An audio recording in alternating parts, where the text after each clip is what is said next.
Hey everybody, this is Rydo and we're back to another live stream of Yu-Gi-Oh! Master Duel and video game news. Let's hop in.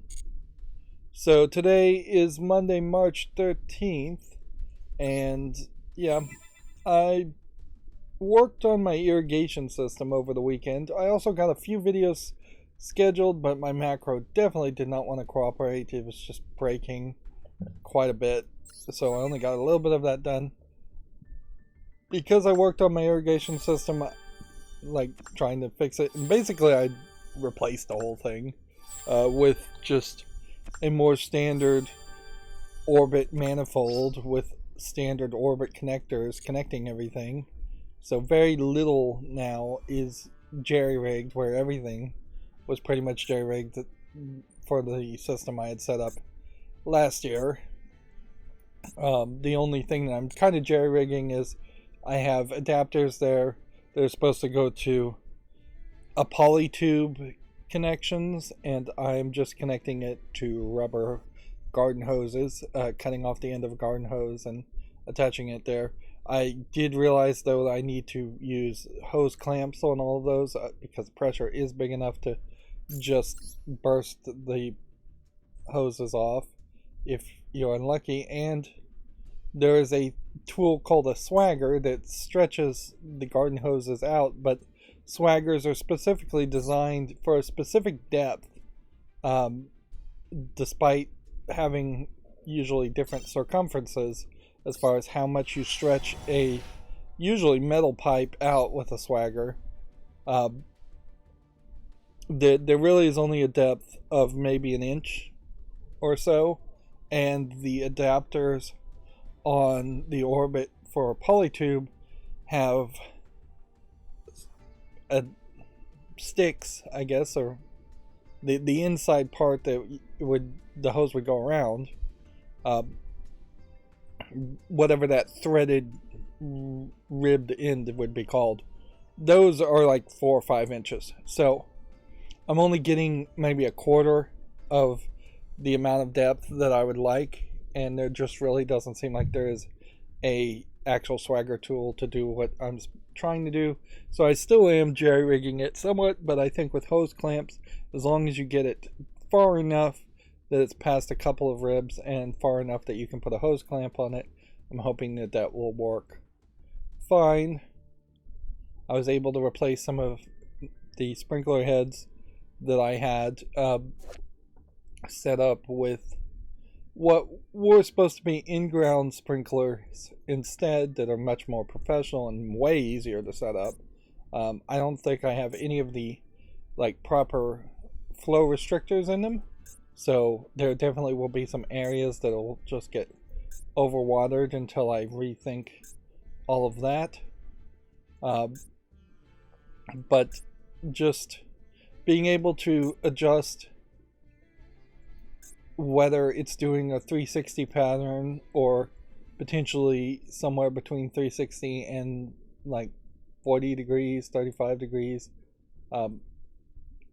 Yeah, I think it goes somewhere between 40 degrees and 360 degrees as far as how you can just adjust how wide the circle, the portion of a circle will be as far as it spins, and being able to adjust how high the water goes, so whether you want it to shoot out 10 feet or 5 feet. And mostly I think the idea that makes the most sense for any sprinkler system is to have the sprinklers have a lot more sprinklers doing a lot smaller distances. Once you start to get to 10, 20 or more feet, you're just flinging so much water into the air and it's just evaporating so much of it. And that is one of the problems with my jerry-rigged system, that I won't continue to use in-ground sprinkler heads, since there are just above-ground sprinkler heads that do about the same. Let's open another one of these, since we had a really good return there as far as new cards. This time, not so much. So yeah, I learned a lot, certainly, last year, and I think it was last year I built this sprinkler irrigation system basically from scratch and leftover parts. and I learned a lot and learned that I just went too ambitious trying to build something that was too hodgepodge, and I should have just stayed closer to flown further away from the sun, as it were. Um, oh, where are we with the duels? That's an interesting question here. Did I get all 3 of these? Yes, I did. Okay. And so that opened up. I think this pack opened up as I won it off screen, so apologies for that. But I guess that does mean we just need to play ranked, which we'll leave it at that. But the main problem with this whole system is that I was outside in the sun so much that I burnt my arms and my head. I didn't put on any sunscreen, stupidly. I didn't realize I was going to be out in the sun that much. Honestly, I should put on sunscreen no matter what. Just being out even for an hour is going to be the minimum when working on this. Hopefully I don't have to work on the irrigation system much more at all. What I originally wanted to do last year with the irrigation system I built, the version 1.0, was have it hanging on a wall, have it insulated in a box, which, come to think of it, I guess I can readdress that idea somewhat, since now I have bought the official box that they sell for Orbit. But yeah, the general idea was to try to avoid pipes freezing, particularly in the circuitry stuff, and have it in a much smaller thing on the wall connected directly to a spigot. I don't know why it's saying standard now. We've been playing standard for a while now. The month didn't restart in the middle of the month, did it? And so I had a heck of a lot of adapters going from garden hose thread to national plumbing thread, and back from national plumbing thread to garden hose thread. The idea of it being in a box totally failed, so for the entire season, all of it was just exposed to the air. All of it was leaking like crazy, attracting rodents and animals to drink water for free from the drips that were coming out and running up my water bill. Having an adapter made by some other company and using metal adapters in particular was a mistake. I should have gone with plastic adapters, because plastic adapters frankly just don't rust. Like, everything that was metal has rusted in one season being exposed, and everything that was plastic, as far as the actual pumps and such, were sun bleached because they were exposed to the air. So the whole system shows a ton of damage. Now, my hoses were old stock, so basically I have 10-year-old hoses that I'm slowly going to get screwed over by just buying newer, hopefully better garden hoses. But yeah, that's just going to happen. Like, getting a 50-foot hose or even a 25-foot hose is going to be like $60 for what I'm buying, and the hope is that it just lasts more than 10 years. And maybe I'm spending too much on buying quality hoses, when honestly the cheap hoses I had before lasted about 10 years before they started bursting. And eventually there may just be a case that all garden hoses left out into winter times will freeze and burst if they have water in them, and there's just no way to really drain these systems of that. Well, you know, that is certainly a thought. Like, I could potentially try to find an air compressor that would blow water out of the system. Yeah, I'm gonna have so many leftover things, and I do have an air compressor, so there is possibly a thought where a simple adapter every winter could potentially have me try and blow water out of the entire systems. So yeah, that's an interesting idea. I'll think about that later.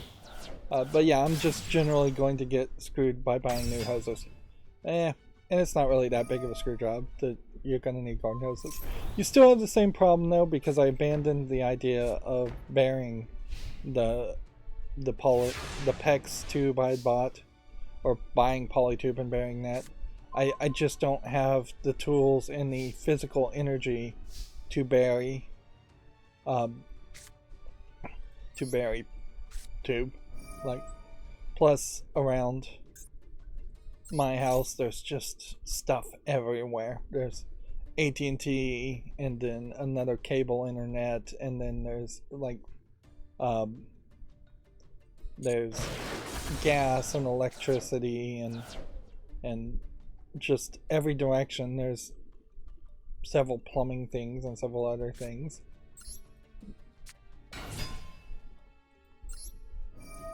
So yeah, digging would be a hassle. I still have a trencher, and I may try and trench around some safe spots to bury a lot of the hoses, but in general the hoses are also going to try to be somewhat close to the they're going to try and be somewhat close to where the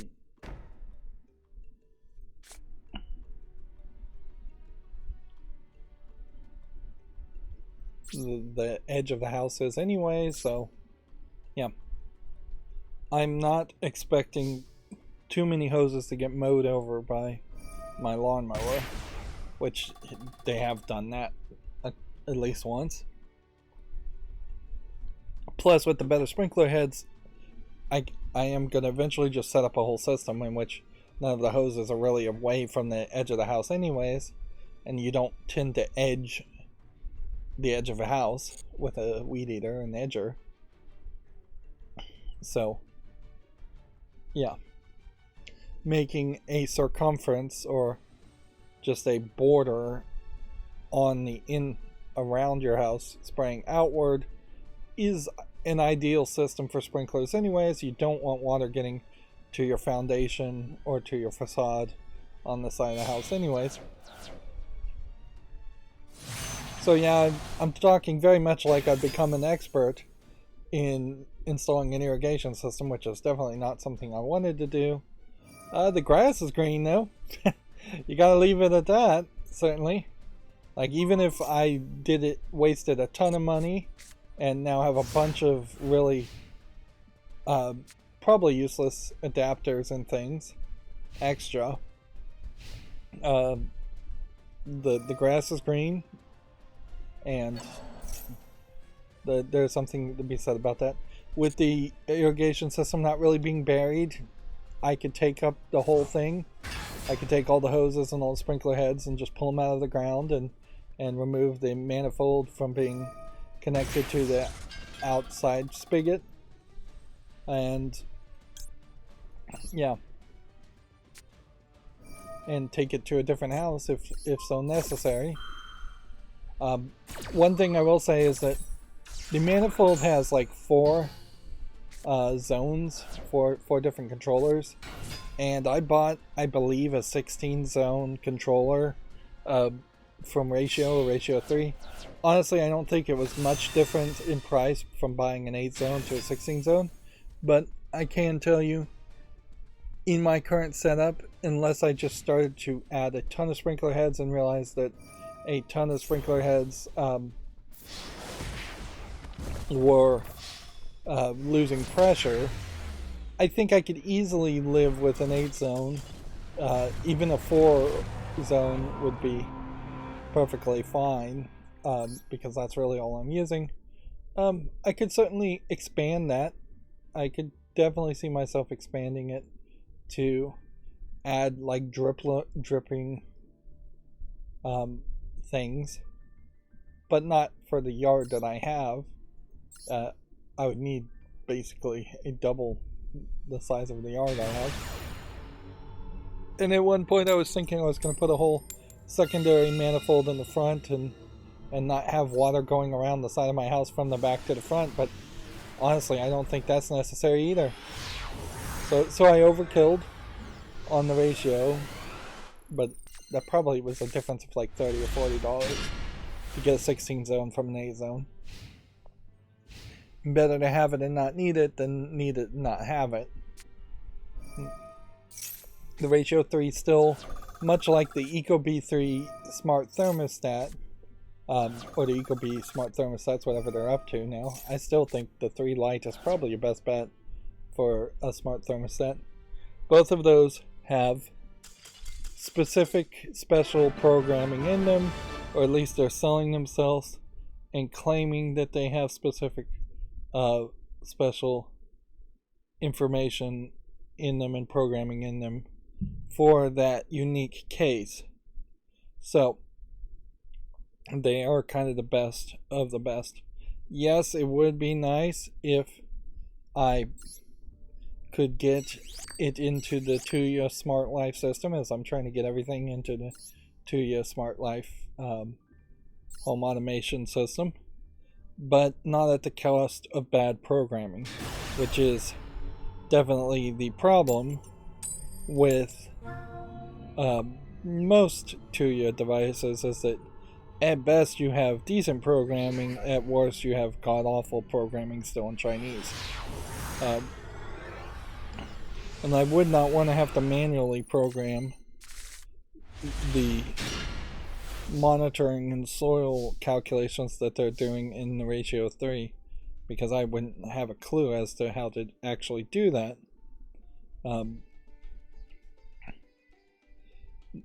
There's effectively some magic that they're selling in that. Now the thermostat ecobee 3, arguably that would be something I could program pretty easily.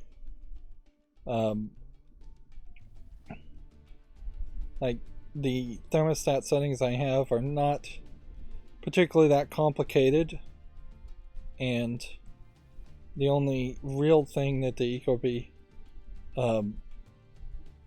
thermostat is doing is attempting to save time when it determines you're not around, which I don't even have that system enabled for me, and it is trying to adjust for humidity, relative humidity, which arguably maybe you could play all of that.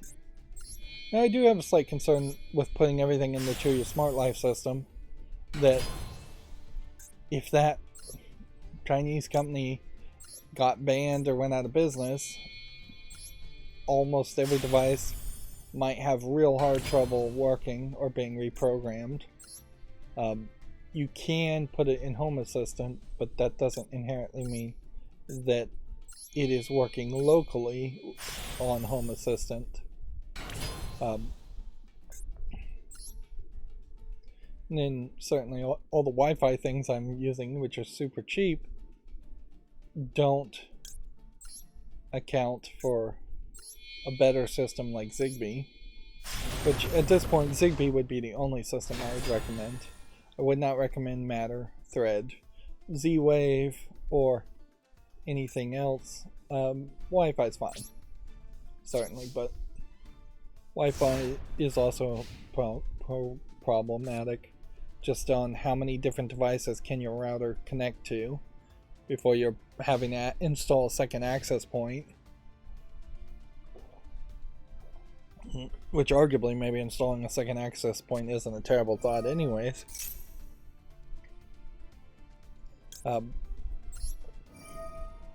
So because I was sunburned, I don't feel like I'm telling this story in a very linear fashion.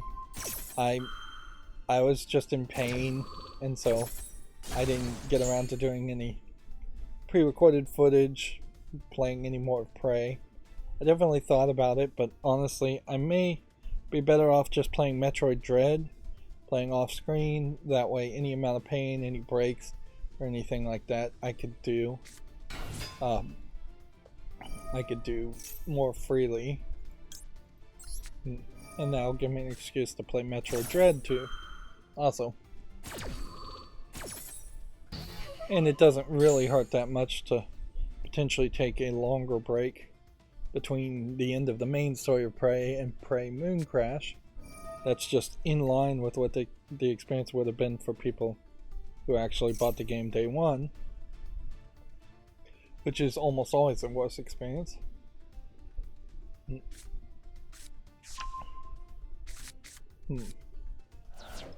I also, because I was sitting around, and this is all just accountability section stuff, I thought about today not doing the accountability section stuff and just jumping into the news, which really wouldn't have worked today in particular because there isn't a lot of news on a Monday.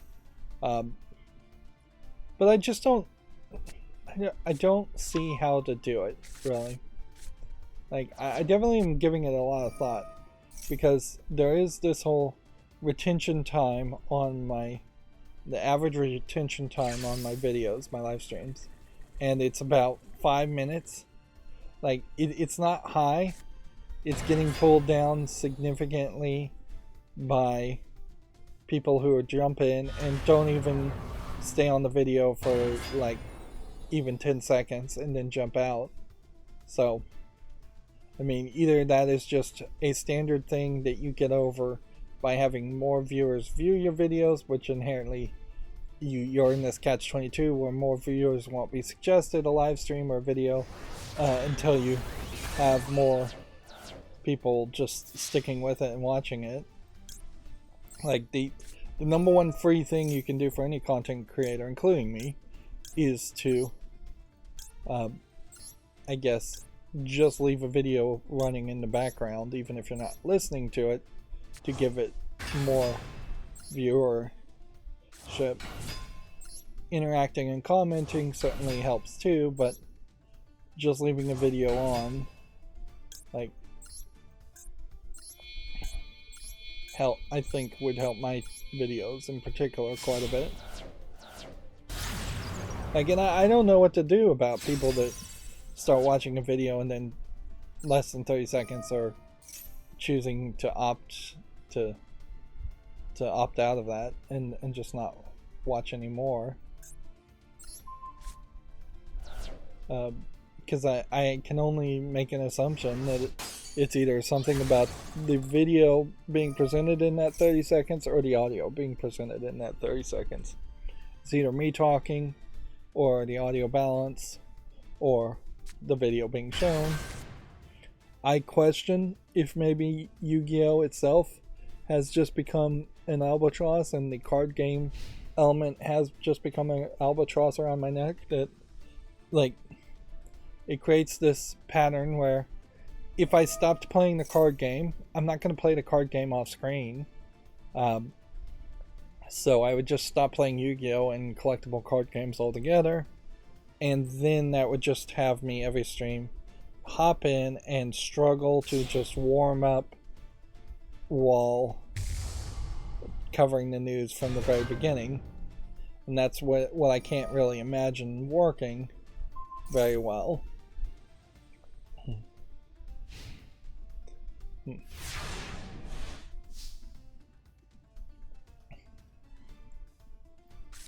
Yeah, I don't know. Like, suppose what I could do is record Yu-Gi-Oh! And warm up as a pre-show, and then only go live when the live show happens. That would be weird, certainly. And then I guess push out the pre-show recording and the live shows as fast as possible. There definitely is an argument to doing that, particularly with the new podcast emphasis, where I would want to push out the episodes faster.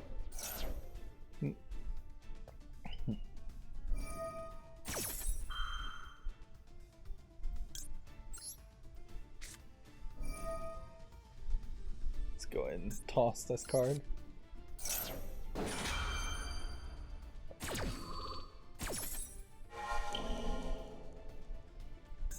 Cancel this guy's effect.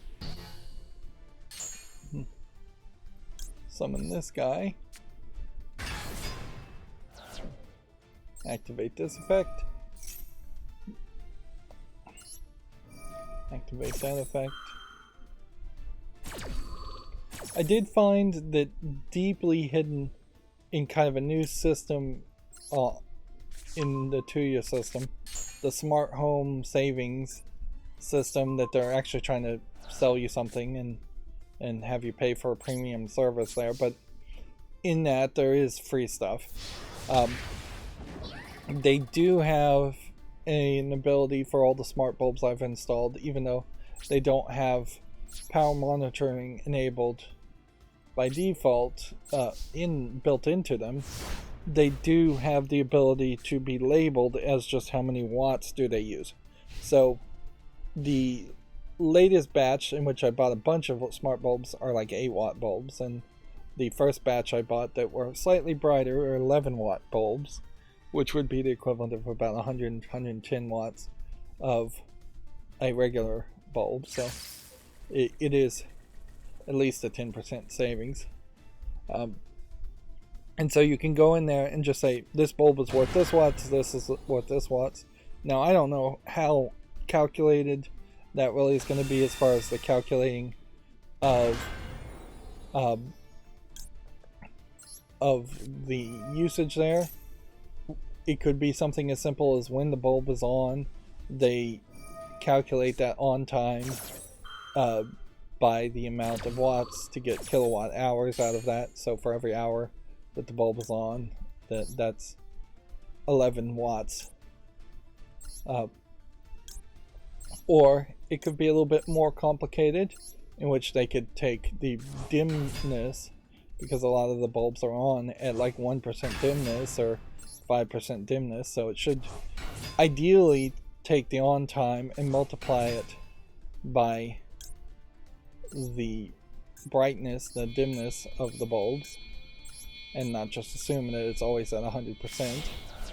That is still kind of a guesstimate that the bulb that's a 10-watt bulb, for ease of math, at 1% would become 1% of that 10 watts.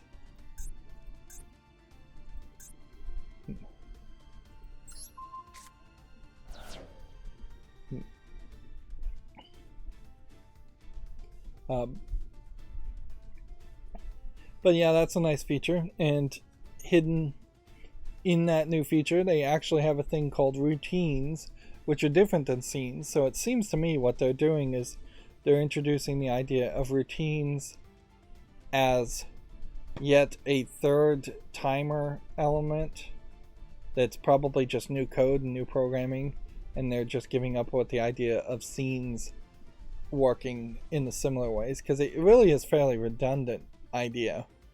But the one thing that's different is inside my Christmas lights in particular, you can set a timer which would have it come on every day at a specific time.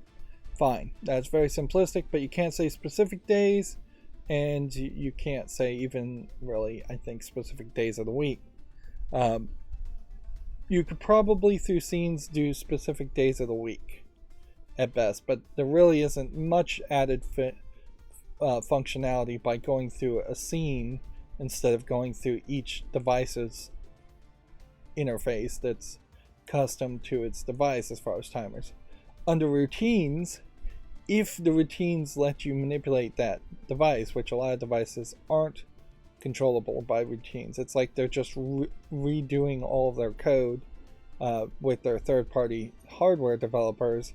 And so I wouldn't be surprised if a lot of hardware developers are just saying, no, we're not rewriting this code just to accommodate routines or accommodate new features at all. But for the Christmas lights, that is controllable by routines, and you can choose specific days. So why would I want to do all of this? Well, obviously, when it's December 1st, I'd like the Christmas lights to turn on a specific color pattern and color and movement pattern to be Christmassy. But when it's 4th of July, I'd like it to do more of a red, white, and blue 4th of July type color pattern. And I would prefer not to every year have to remind myself to go change all the color patterns. Now, the Christmas light controller I have is one of the bad devices that's still half in Chinese, but I can figure it out as far as the programming goes. And routines are kind of rough as far as programming and updating things too, in that if you go and try and edit something, it changes the date to whatever the current date is, and then you have to change it back. Just bad programming, frankly. So there's a decent number of holidays that are specifically around a specific time. Most holidays are on specific dates in the United States. The big one that really isn't is Easter, which we're somewhat approaching at the moment. But you can definitely make a general guess as to like what time you should start Easter lights and then what time you should turn off Easter lights. None of the holidays are a lot of the holidays are now on the same level, and there is a big gap in the middle of the year in which it is just like Labor Day and Flag Day and like United States patriotic holidays. So I will potentially just try to figure out if I can do red, white, and blue in different movement patterns while still doing the same color patterns to get some diversity there. And there's definitely a lot of holidays that just are not really associated with a color or a color that I would really recognize. Like, if I was to try and do a holiday like Martin Luther King Jr. Day, that's really just one day, so having the lights on for a week so that people would even notice this is a little extreme there, and I don't know what color specifically Martin Luther King Jr. Day would be. There's a question, like even for Valentine's Day, whether doing red is the best pattern. Maybe I should do red and white. So it's all gonna have to be adjusted. But I was able to set up the foundation of having several dates to do it. Christmas, Thanksgiving, Halloween, New Year's, Cinco de Mayo, Easter, and then the 3 Flag Day, Labor Day, Independence Day.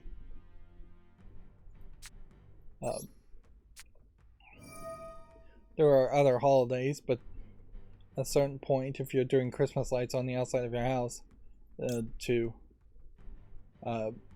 celebrate those holidays, most of your neighbors and people outside who would look at them would not even know why that specific color pattern would be enabled.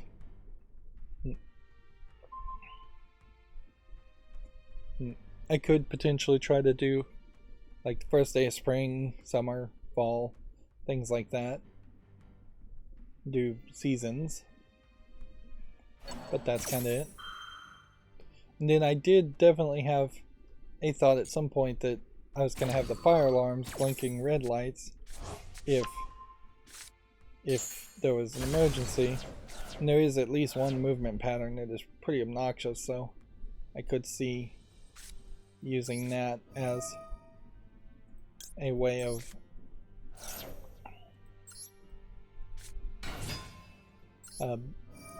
potentially having the lights flash if there's a fire. Although odds are approaching 0% that you would ever convince a neighbor that your house was on fire by just flashing Christmas lights, or that you would even gain their attention, regardless of how obnoxious it was. you basically need a siren at that point. And an outside siren at that point.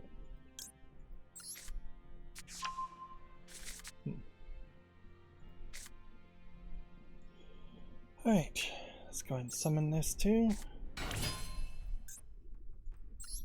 All we can do is summon that. And battle.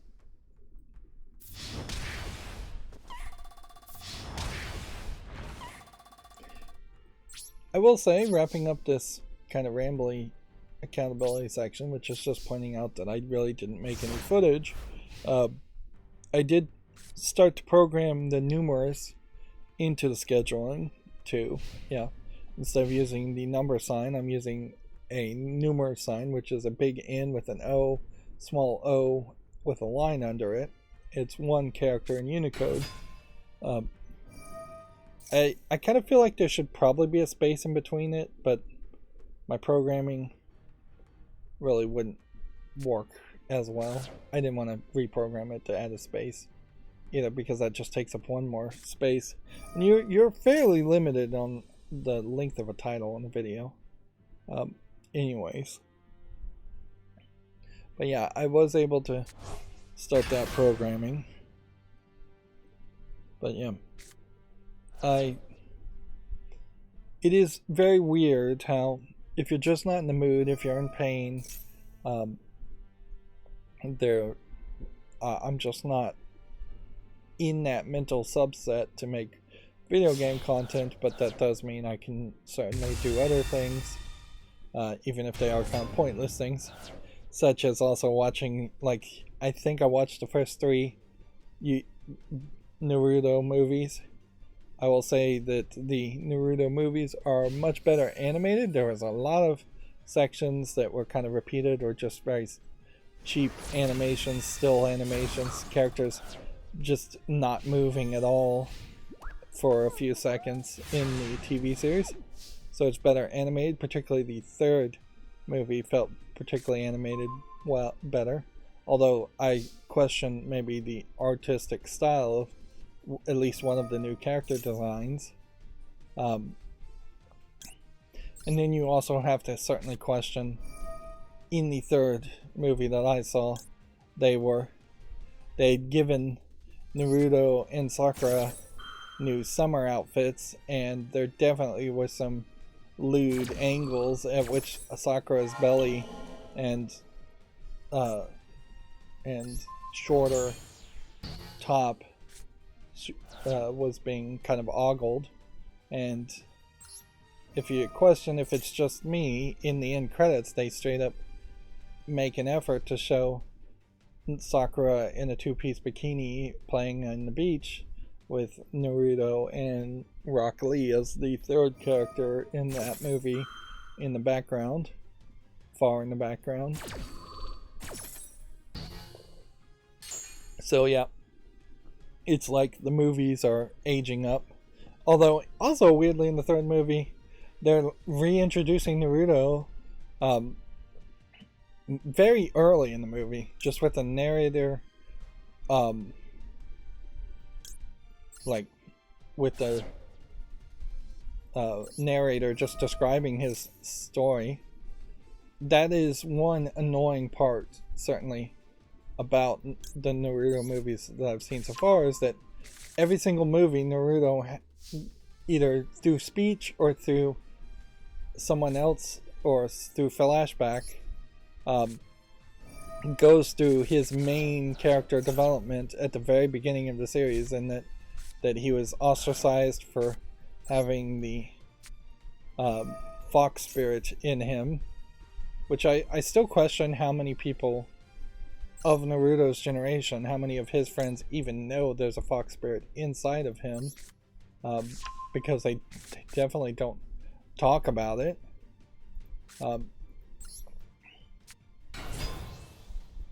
Like, it would make sense for Sakura to know. It would make sense for Sasuke to know. But secondary characters like Hinata or Rock Lee, it makes less sense that they would know.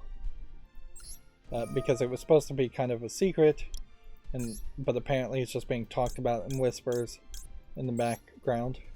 I guess inherently that probably is why they don't focus enough on the more adult characters in the village too, is because the adult characters in the village have been spreading around nasty rumors about Naruto and shunning him his entire life, which is more to my theory that the adults in the Leaf Village, or the adults in Naruto in general, are just not particularly the nicest of people. I don't think we really need to do anything more here.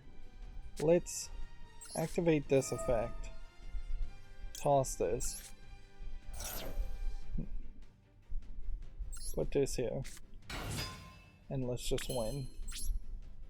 I could go through the whole special summoning stuff, but let's just win.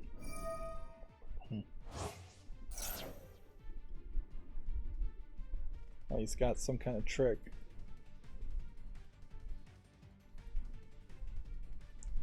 Well,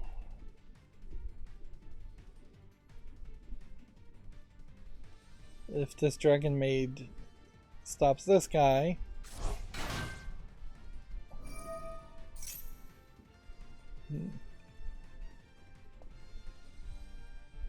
there's something weird about the Naruto movies I've noticed, in that it seems to me like maybe gunpowder doesn't exist in the Naruto universe, even though other technologies do. Particularly the first movie, or the movie with the actress, and then filming the movie.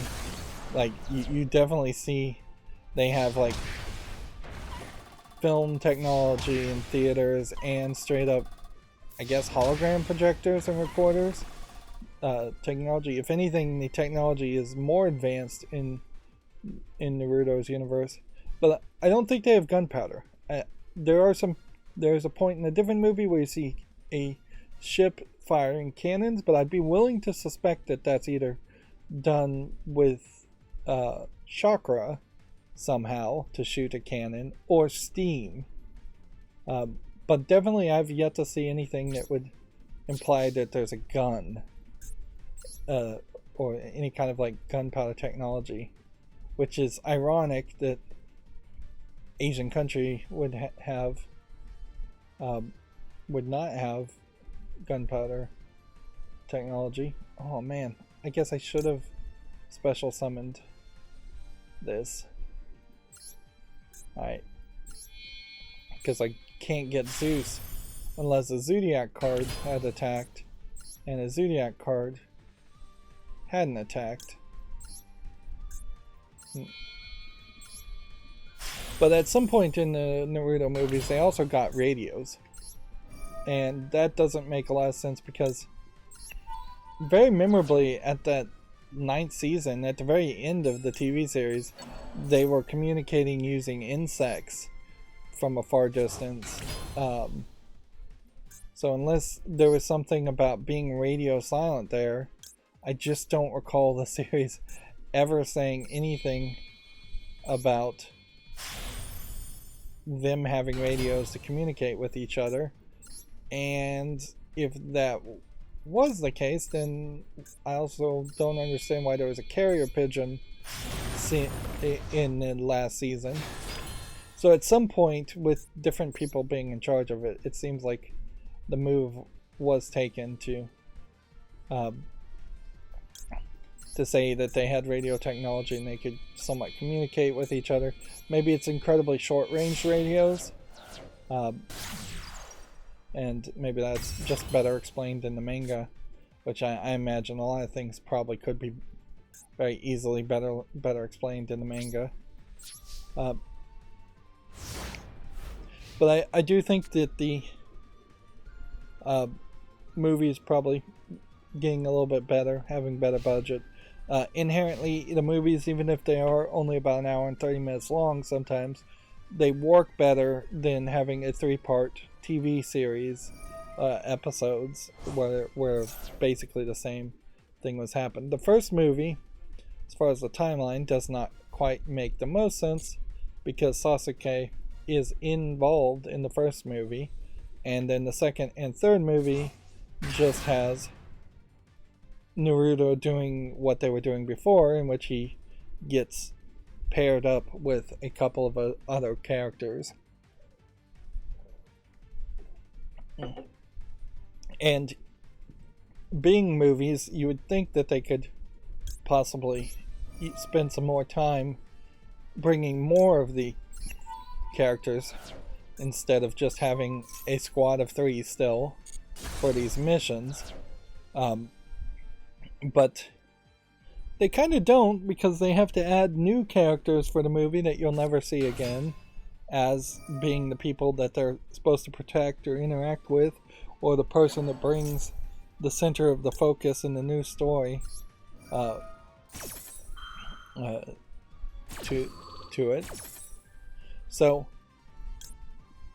you get like the first movie with Naruto, Sasuke, and Sakura, the original squad. And then the second movie is Naruto and... let me think, what was the second movie?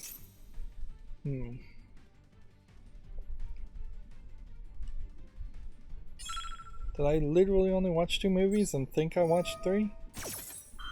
I think I've already forgotten one.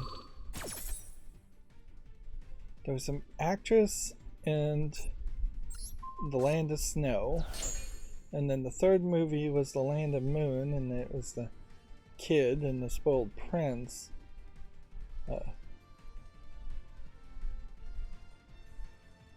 Yeah, and then there was one in between that was the Land of the Galil one. So who was in the Galil one? The Sand Village Ninja, 2 of the Sand Village Ninjas showed up in the second movie. So you have the 2 male Sand Village Ninja, and then you have the guy that says, "Oh man, it's a drag," and does the shadow possession technique in the second movie. And I guess maybe Sakura was in that one too. So they might have consistently had Sakura in each of the 3 movies. Which notably highlights that Hinata not in any of the movies at all. And we know in the future that Hinata becomes the actual love interest of, or the actual successful lover of Naruto. But just a lot of characters not there anyways. Like the fact that it's not all 3 of the Sand Ninja, so they dropped the female Sand Ninja in the second movie, stands out. In particular, since there is this growing romance between the female Sand Ninja with her giant fan and the shadow possession jutsu guy. Which, yeah, the fact that I don't know his name probably speaks some volumes.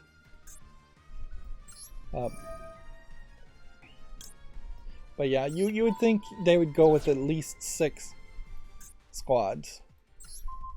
A 6-member squad.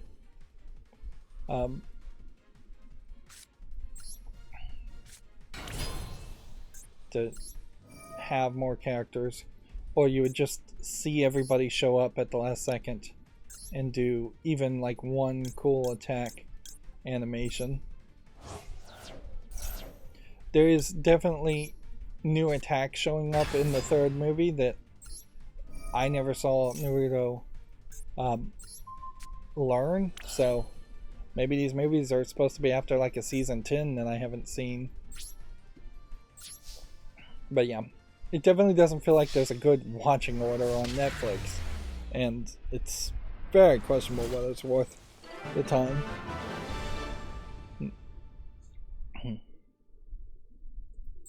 And I will say, particularly in the third movie, there is definitely a sequence where Sakura just gets her butt handed to her.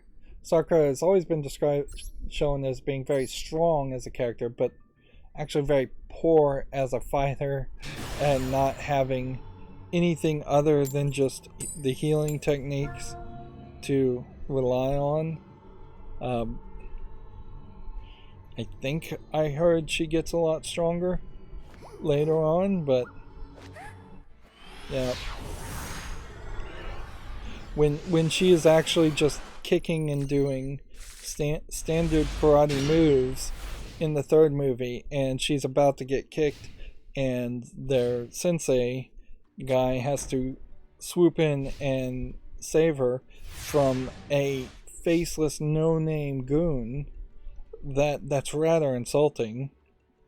Like I never really got the feeling that Sakura as a character was supposed to be actually useless to the team.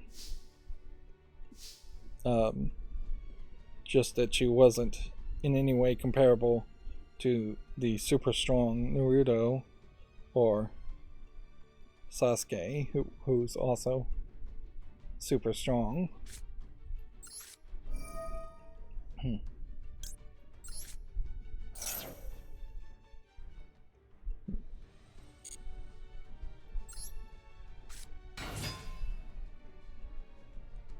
They do get to a point, certainly, where each of the main squad members fights somebody and wins. So it was kind of inconsistent in that third movie. But yeah, there's really not a lot to say. In fact, that's way too much to say, and it has nothing to do with video games. And so if people told me talking about Naruto is the thing that's causing people to lose my interest in my videos, I would agree with that. That being said, it's been consistently for years that people have not stuck around for very long.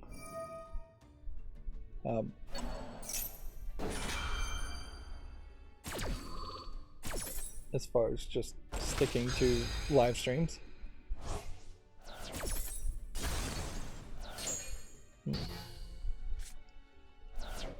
Alright, well, at 52 minutes, I think that's more than enough warm-up, and we're just playing here to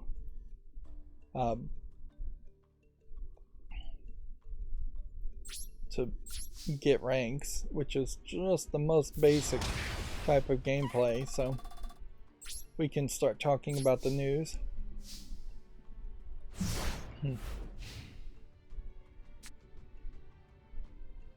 Let's see. It did occur to me that things like the Steam blog, I should probably program another thing to run in my macro just to see if there's a new announcement from the Steam blog directly from Steam, because the February update is out here and I don't have it open. But it would make a lot of sense to talk about that.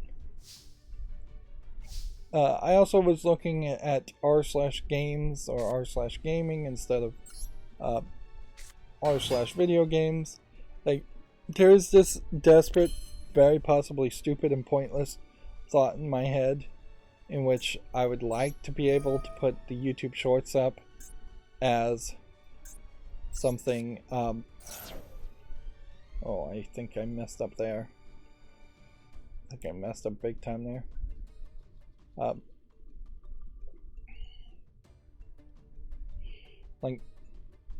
I'd like to be able to post that to some forum like on Reddit that people might actually see more of, but Reddit is still very much just this insane mystery to me, in the sense that you just are not allowed to self-promote, and I get that, but that really only creates a system in which, of the Redditors, which I don't know how many Redditors actually are out there, the only ones that are successful is when they have fake accounts promoting other people's accounts. And even if you did create a fake account promoting someone else's account, your own account, if you're just smurfing basically for your own channel, is smurfing the right term? I'm not sure it is. Even that really won't get you very far. But yeah, outside of my own desire to just promote myself, I actually feel like the YouTube Shorts would have worked fairly well on r/gaming, which tries to promote itself as being a place of quality content and not having just memes and jokes and things like that pop up. They're specifically saying don't do that.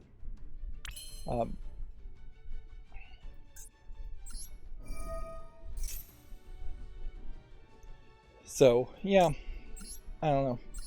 Like that's one of those things where it very possibly wouldn't get me any views anyways. It is really just linking away to YouTube video.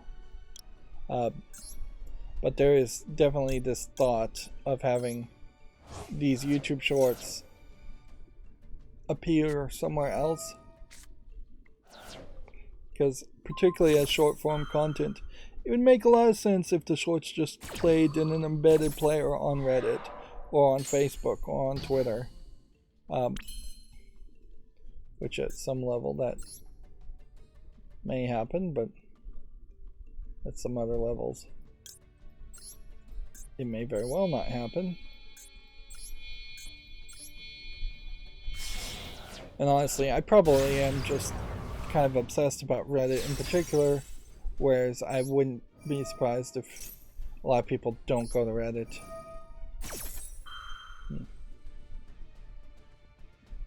Reddit is about the only forum site I would think about posting my content on, unless there was some like NeoGAF equivalent that didn't have major problems with it, like Reset Era. Reset Era's got too many problems with it, in my opinion, and NeoGAF probably has too much problems with it too, so those would be two forums that maybe putting the YouTube Shorts on would make some sense.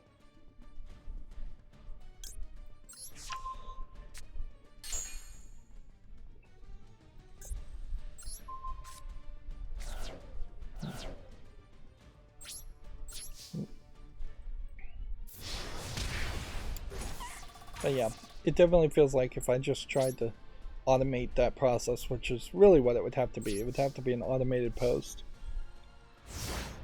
It would just get taken down or never allowed on any Reddit forum at all, and it worth its weight. I can make my own forum, certainly, and nobody would ever see it.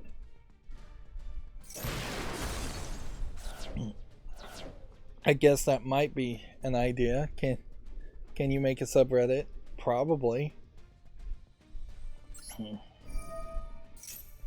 Of course, also, if people were connecting to a Reddit subreddit that I made and then commenting on the subreddit that I made there, they probably wouldn't be adding comments or views as much to YouTube, so it cannibalizes the audience perhaps too much as far as YouTube videos. And I guess there is a certain point to not be too ambitious too. Like what I'm doing right now is succeeding fairly well. I'm getting 2-3 subscribers every couple days, so we're getting even above like a level of having 1 subscriber per day, and one can hope certainly that that would be a snowball effect.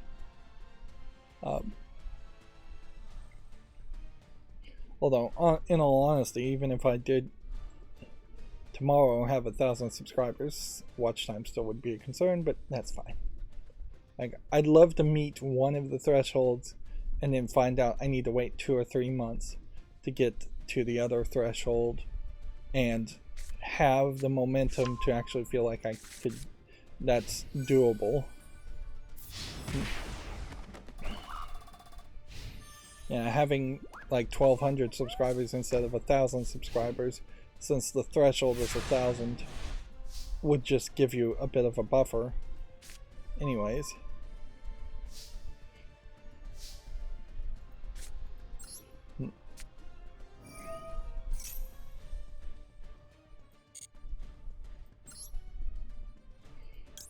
suppose it would have been a very funny, different type of set of live streams over the past 10 years had I just had massive success.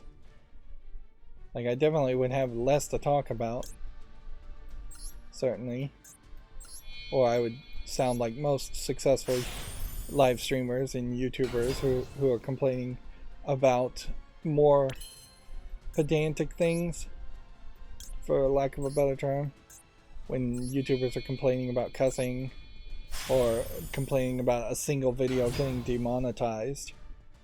Like, my standards personally have been lowered by so much that a single demonetization is nothing. It's not something I even look at or care about.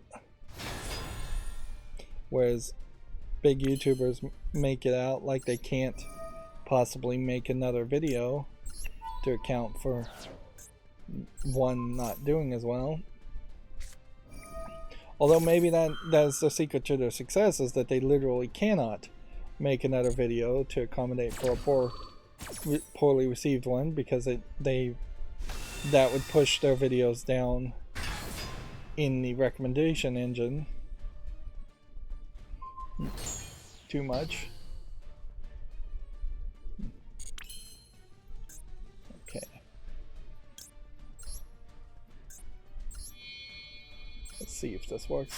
This probably should be the last game for today, unless we should go check and just see if we have the daily quest done.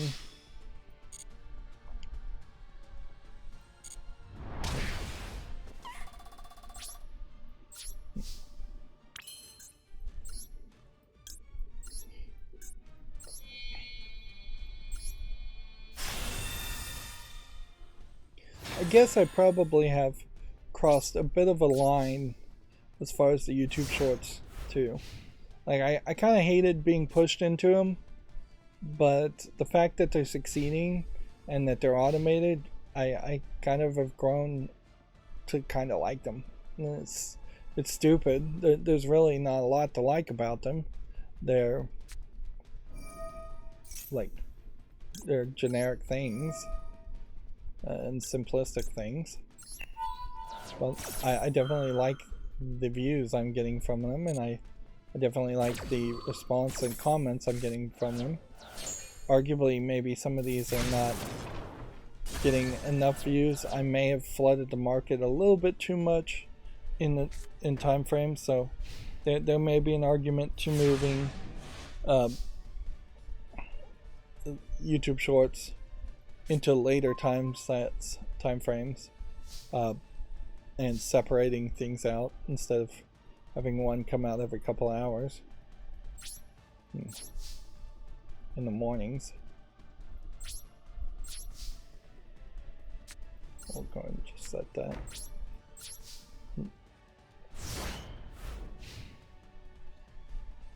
But yeah, I feel like a couple weeks ago I would have said I hated the YouTube shorts, or I hated the fact that YouTube is pushing me to make shorts instead of people watching content that actually involves me adding any real artistic value to them. But yeah, I guess I've just become numb to that idea now. I've just become jaded to the idea of, like, alright, well, there's definitely a certain fandom there that I can potentially reach that are fans of me doing very little and just presenting games. I'm also a little surprised one of the YouTube shorts, or at least a couple of them, with more of the anime art style, got no views, so arguably anime may not be as popular on YouTube.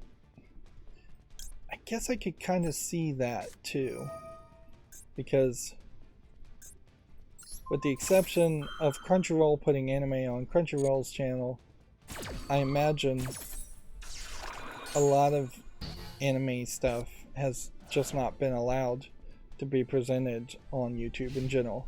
Like, if you're an anime critic, movie critic, TV critic type person, all of the ones that I follow on YouTube don't use any footage at all, because it all gets Content ID claimed. So that art style in a video game is fairly infrequent. on YouTube. I wouldn't say non-existent, but fairly infrequent. So if the thumbnail generators and the scanners, although it is also fair to say that there's a lot of anime art style video games on Steam, and that the vast majority of Western gamers and even a big percentage of Eastern gamers don't engage with.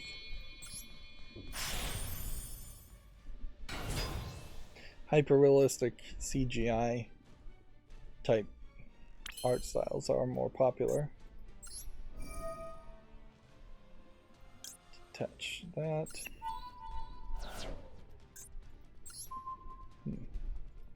Attach that.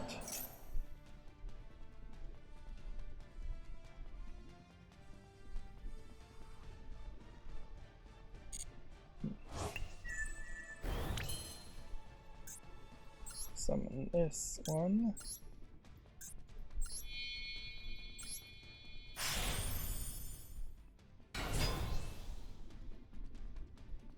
May not be able to summon Zeus again. That would be my guess. But do I need to summon Zeus again? No.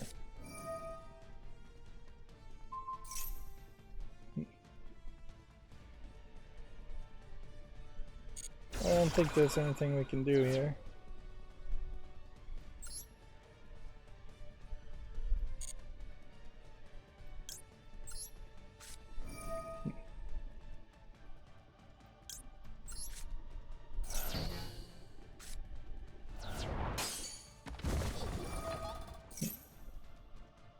That was stupid. That was all my fault. Nothing that just happened there can be blamed on anybody else than me on that one. Alright, well, we have Uchiha Labar on the chat saying sup, hey. Hopefully that I'm responding somewhat quickly to that.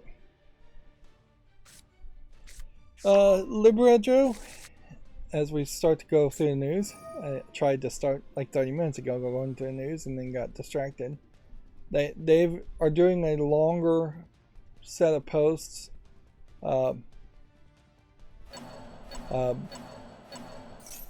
talking about how they're going to try and just improve Libretto in general and what they're going to focus on. They're trying to, I think, just move. The headline here says raising the lowest common denominator, which would be just fixing the oldest bit of code, the worst bit of code. We don't need to really get into the weeds. Let's see. Uchiha says, what are you doing? You activated that spell on the row of infinity.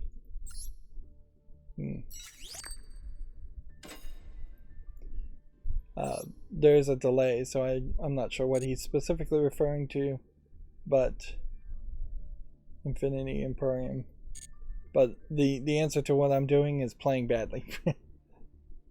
Is what I was doing, so we can answer on that. Okay. We don't have a login, we don't have a duel live. We've done all of the missions.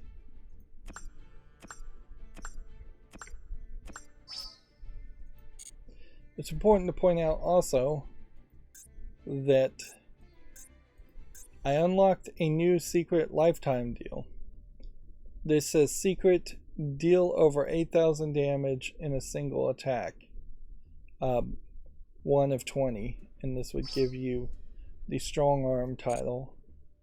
I was able to play some loner deck, I believe I was playing, that gave me a lot of damage, like 11,000 damage, and I attacked with that. And so this has unlocked a new lifetime secret, so at least I know what the lifetime secret is. course, because it's not giving me gems, it really doesn't matter. It would be way better to get this 200 gems or this 100 gems than it is to get a title or a frame. And once you get all of these gems, overall, that is going to be the end of the lifetime supports as far as crystals, unless Yu-Gi-Oh! Decides to give us some new crystals. And if they don't decide to give us new crystals, then you are just limited to your daily quest to get crystals. And I have a fine amount of crystals at the moment, so it's not a big deal, but of the entirety, if we just look at the master pack cards included in this pack, well, no, this is actually the worst way to do that. Of the 7,000 cards that are available in Yu-Gi-Oh! Master Duel, if you're just trying to be a complete collector, you're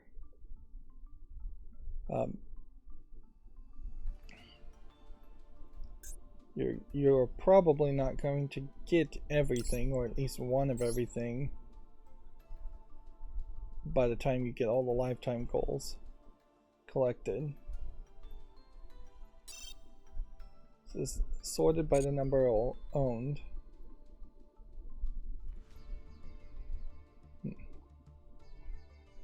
Let's see where we are. The best way to estimate how far you are in the collection is to come over here like this until you get to the point where you don't even have one of each card. And so from this point to this point, I have about 2/3 of all the cards in the game having at least one copy of it.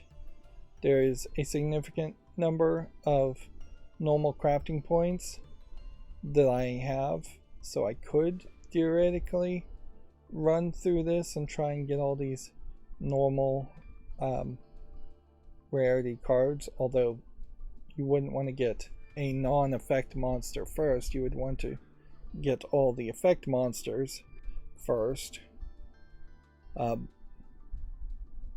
Opening all the legacy packs is not going to make a significant improvement. I do have a decent amount of rare crafting points too, so there definitely is an argument towards crafting a bunch of these too, but not a big enough argument. There's definitely not enough crafting points here to get all of the normal and rares left in the game. And by getting a normal and rare, you're not going to get a key to a secret pack or any kind of bonus or unlock the odds of getting other normals and rares. If you could increase the odds of getting new normals and rares from new expansions by already owning the old normals and rares from old expansions, then it would make a lot of sense to do that. As far as super rares and ultra rares, we have basically no crafting points at all for that, and all of that is much better saved for actually trying to build a new meta deck, which arguably, I'm not sure if the meta has changed that much in the latest expansion as much as it has potentially gone back, because currently at the moment the deck I was just playing was succeeding better than it has in the past couple of months. I don't think there's a great reason to buy ritual cards. You almost have to read each ritual card to make sure it would make sense, because you need usually a spell to summon the ritual card. Fusion heroes with these purple fusion cards, again, probably not what you would want to craft. These synchro summon characters maybe make a little bit more sense. If anything, it would make a lot of sense to start with like XYZ summons or Link summons and craft all of those, because that is just a more current way of summoning things, and then work your way back to synchro summons and work your way back to fusion summons and ritual monsters and then normal cards. But anything that ends up in the extras deck, almost certainly not worth crafting very quickly unless you absolutely are going to build a deck that uses those cards. Spell cards, on the other hand, do have some idea of value, but maybe not that much, because there's probably not that many spell cards that you actually would want to play.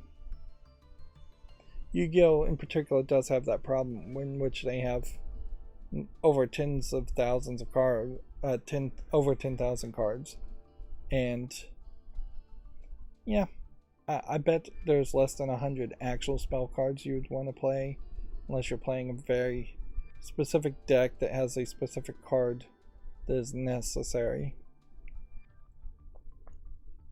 Of course, you had this kind of same problem. It's almost the exact same situation with trap cards too. There's probably only 100 trap cards worth playing. You have the same problem with like Magic the Gathering, and you could potentially just ban all the normal cards in Magic the Gathering, or all the normal cards or in Yu-Gi-Oh! And that would simplify the game quite a bit. There definitely is an idea of potentially remastering a game like Yu-Gi-Oh! And just saying, hey, this is simplified Yu-Gi-Oh! In which we only have 20 Magic cards to start with, and we're not going to throw in a bunch of garbage things that won't make it to actual competitive play. And by competitive play, I don't mean something you would see somebody in a tournament with $10,000 worth of Yu-Gi-Oh! Cards playing. I just mean playing ranked even for free to play on Master Duel.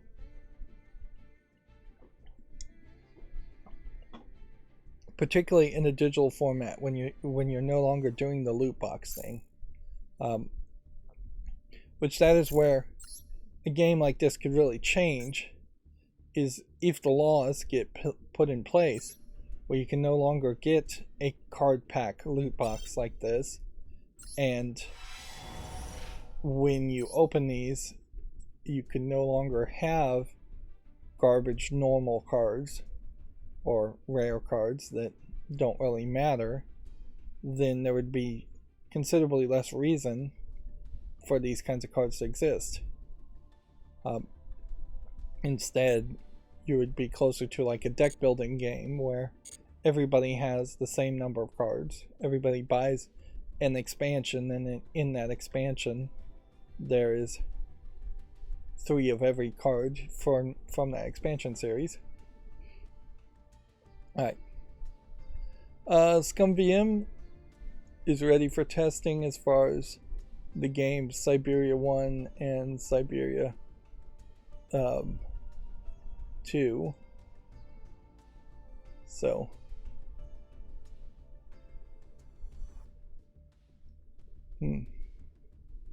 apparently you can also download Siberia 1 and Siberia 2, or can you download it or can you buy it? Siberia is a graphic adventure game. This is the Scum VM Wikipedia.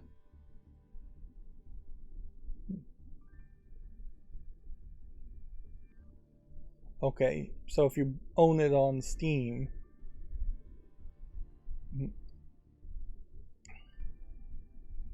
otherwise you're going to have to extract it some other ways if you own it on Good Old Games. Okay, well, it would be, let's see, available for purchase, yes. Let's see what that does. Takes us to another page. A lot of these games are only listed as Good Old Games, and some of this I know for a fact is available on Steam now. So some of this data certainly has not been updated. And you can see Siberia It's not even listed there. So yeah, whatever. We'll move on for that.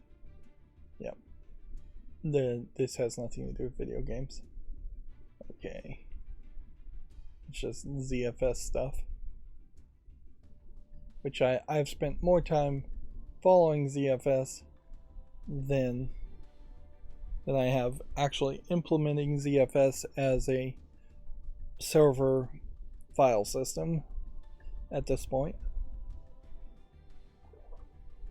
But yeah, they seemingly are working on adding new block level deduplication, so it'll take up less space sometimes when you're cloning a file, or be faster. Just better improvements overall. Nice things certainly to have. Let's talk about actual video game news at this point.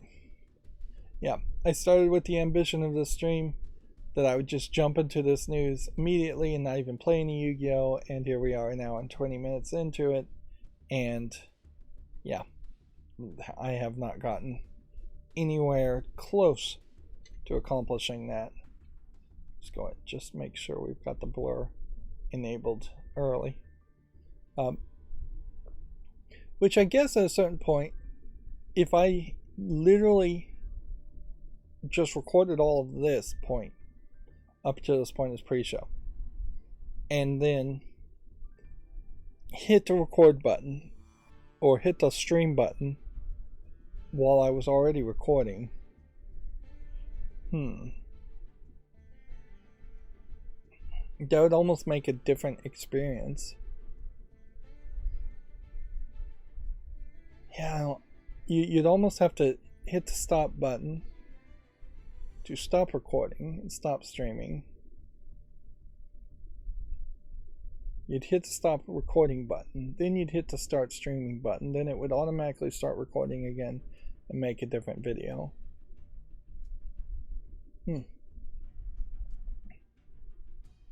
That could work, certainly, and then we could just start into this point. At this point, I am as warmed up as I'm going to be, so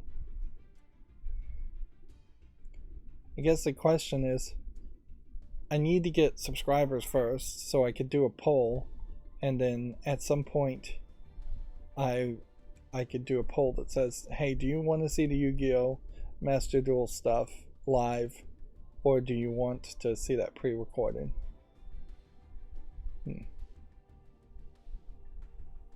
It would potentially solve the problem of people asking to play me live when playing Yu-Gi-Oh! Which at the moment the answer is always no on that, so that's not a very good interaction. Well, I'm gonna think about it some more. Maybe we'll try that on Wednesday, maybe not. Anyways, as far as actual video game news, Microsoft insists that Game Pass prices will not increase as a result of the Activision merger.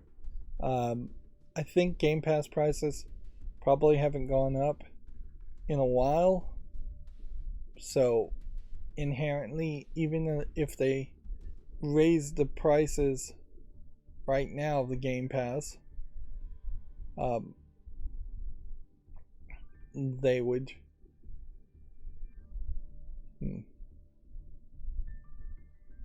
they would get bad press for doing that. If they raise the prices of Game Passes a year from now, 2 years from now, 3 years from now, they would get bad press for that.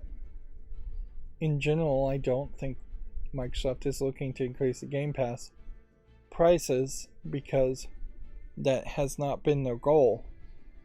Like, the second Microsoft increases the prices on Game Pass without adding just a new tier or some new feature into it,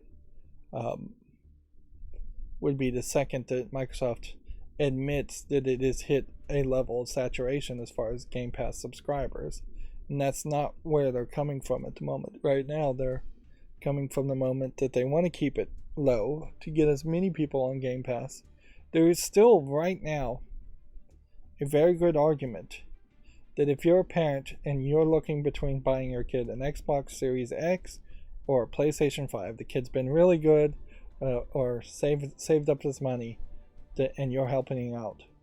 There is a very good argument to buying an Xbox Series X with Game Pass and then not having to really buy as many games or any games for the next foreseeable future year or so, versus getting a PlayStation 5 where the kid might have more friends playing on PlayStation 5, and there are some exclusives on the PlayStation 5 you can't get on Xbox Series X. But then you counter that with the PlayStation Network subscription service just being considerably worse. And you will, inherently with a PS5, end up buying a lot more games to get the most use out of a PlayStation 5. Arguably, a PlayStation 5 still makes a better second console than the first console, which most parents don't want to spend $1,000 on two consoles. And arguably, $500 for an Xbox Series X and some games, or Game Pass, or $500 on a Steam Deck and cheap Steam games, or a Steam account that you already have been building up for years, it's much better to get a Steam Deck. That does, however, require forward thinking on some part of just having your kid stand out and have a Steam Deck instead of playing games with his friends on a more walled garden controlled environment such as Xbox or PlayStation. But yeah, I definitely don't feel like we'll see an increase in Game Pass prices in the next year at least. Maybe 2 years we'll see something. Definitely don't believe I'd see it before Christmas this year. In a lot of ways, I think I think it is arguably a question Microsoft would love to answer versus a lot of questions that Microsoft doesn't want to answer, for them to say, yes, we will not increase the Game Pass prices due to the Activision Blizzard deal, because certainly PlayStation has been pushing the idea of losing Call of Duty in 10 years, or whenever, at some point in the future, Call of Duty becoming a Game Pass exclusive or an Xbox exclusive. What I just said, I literally could have just read this second headline. Microsoft says a price rise would, quote, would be counterproductive as it would increase subscriber churn rates, meaning people leaving Game Pass, which is not what they want. Microsoft also confirmed it would let Sony put Call of Duty on PlayStation Plus on day one. Streaming and subscription parity is included as part of the company's 10-year offer. So yeah, Microsoft is doing a fairly decent job of painting PlayStation and Sony as just being unreasonable, because let's face it, they are being unreasonable. They're effectively trying on a global scale to commit tortious interfering with another two companies' contracts, in this case a merger, while staying within the actual legal guidelines of not actually being able to be sued for tortious interference, because they're making the appeal to the public or they're making the appeal to regulators. Whereas if Sony straight up told Activision Blizzard, if you merge with Microsoft, we're going to cut you off, or if they were trying to sign contracts with other companies to boycott Microsoft or Activision Blizzard if they merged, something like that potentially would be tortious interference. And I wouldn't be surprised if this all does go down to longer running court arguments versus just the lawsuit so far, just by the government trying to stop the merger. There might be actual evidence that comes out that reveals tortious interference, actual tortious interference on the part of Sony against Microsoft, and then there might be a spin-off secondary lawsuit to happen here. Like, I'm sure Microsoft would love nothing more to tie Sony up into a costly, expensive lawsuit for Sony that potentially ended with billions upon billions of dollars from Sony going into Microsoft's pockets, to the point where a lawsuit, while unlikely to, might completely crush Sony as a competitor. That being all said, there is a new perspective, certainly, as far as this Activision Blizzard that has to be taken into account, in the fact that Silicon Valley Bank has failed as a bank, a specialized bank that, from what I understand, pushed for deregulation, did a bunch of shady stuff to pay out their employees bonuses like hours before they were shut down by the government. But also, this was a specialty bank specifically focusing on Silicon Valley, like, startup investments. So it's not a bank likely that an average United States citizen would have money in and have much of a connection to at all. But there is a possibility that there are companies that were doing payroll services and had loans in Silicon Valley Bank. And so you could have potentially a restaurant in the middle of the United States, in Nebraska or something, that was doing business and doing payroll through a company that had loans through Silicon Valley Bank that now potentially may not make payroll. There is this whole interconnected system of economics that makes it seem like it's fairly robust because there's not a single point of failure, but sometimes single points of failure are better. Like, if there was just a directly run bank by the United States government, that bank would almost certainly never fail, and it would probably be a lot harder to get loans, which is probably a good idea anyways in a lot of cases.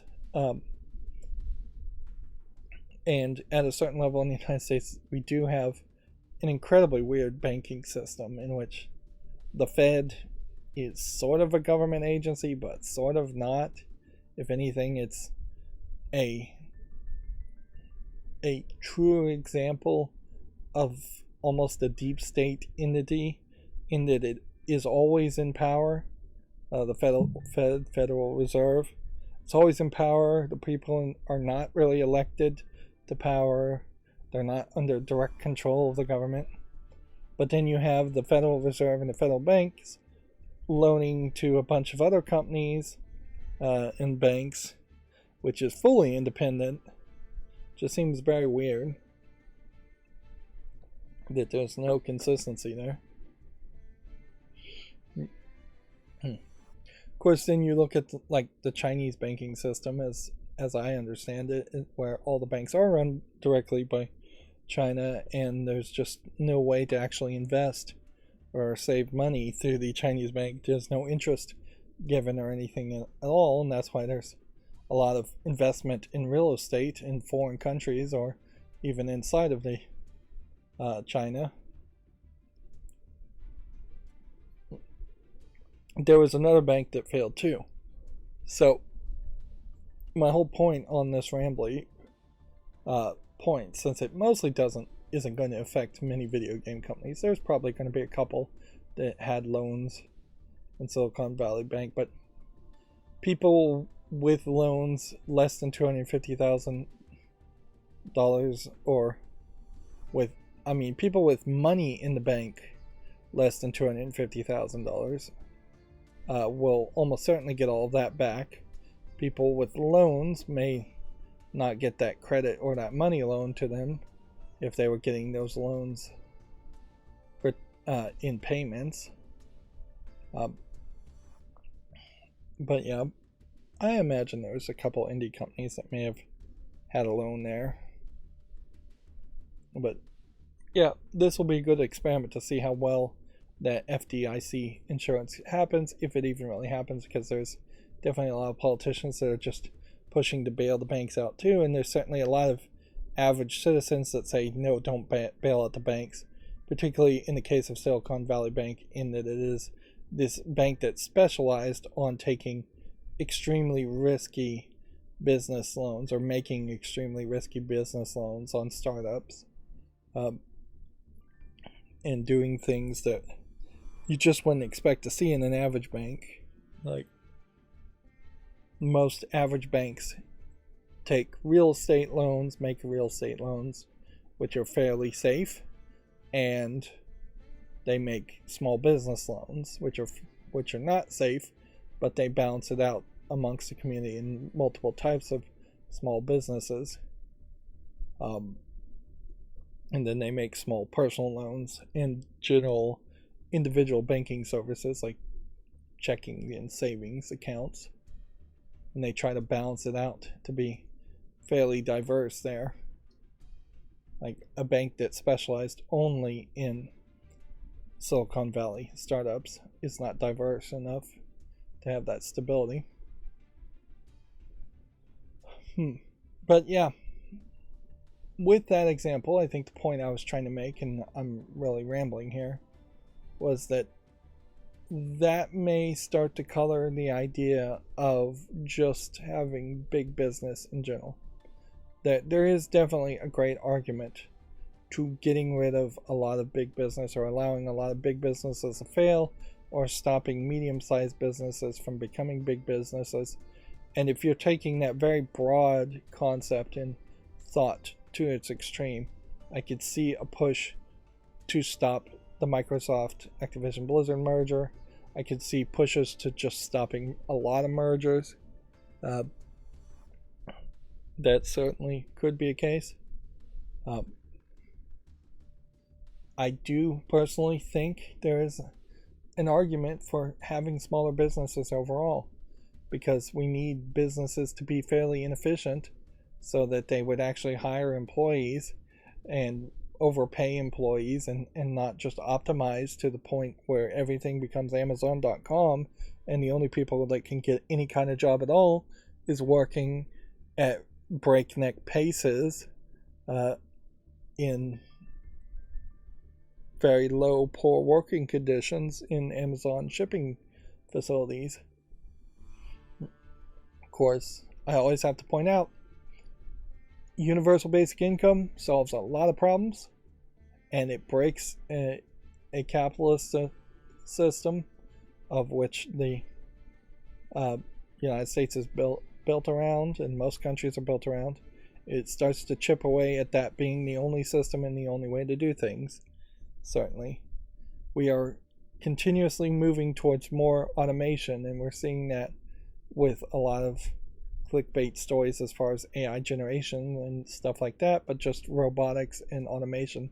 That stuff really is happening on basic levels, and there's just not a need for people to work as much as they used to. We're not waking up before dawn to work at farms to grow food. We have tractors, we have things for that, and even at that, the people that are working in farms are migrant employees who are willing to be exploited because they don't have citizenship or any rights in the United States.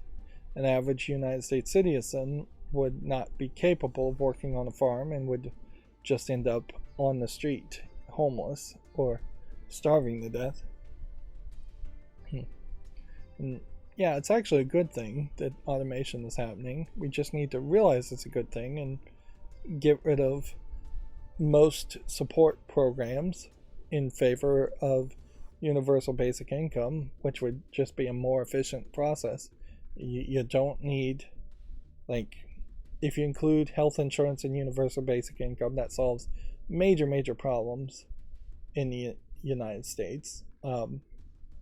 If you include enough money to eat and feed and home yourself, you can get rid of that, like, subsidized housing organizations, food stamp organizations, uh, supplemental income, Social Security, all of those get wrapped into universal basic income at a certain point, and you get rid of 5 or 6 what Republicans call entitlement programs at once by just saying, "Hey, you're a U.S. citizen, you deserve to live. Here's a certain amount of money."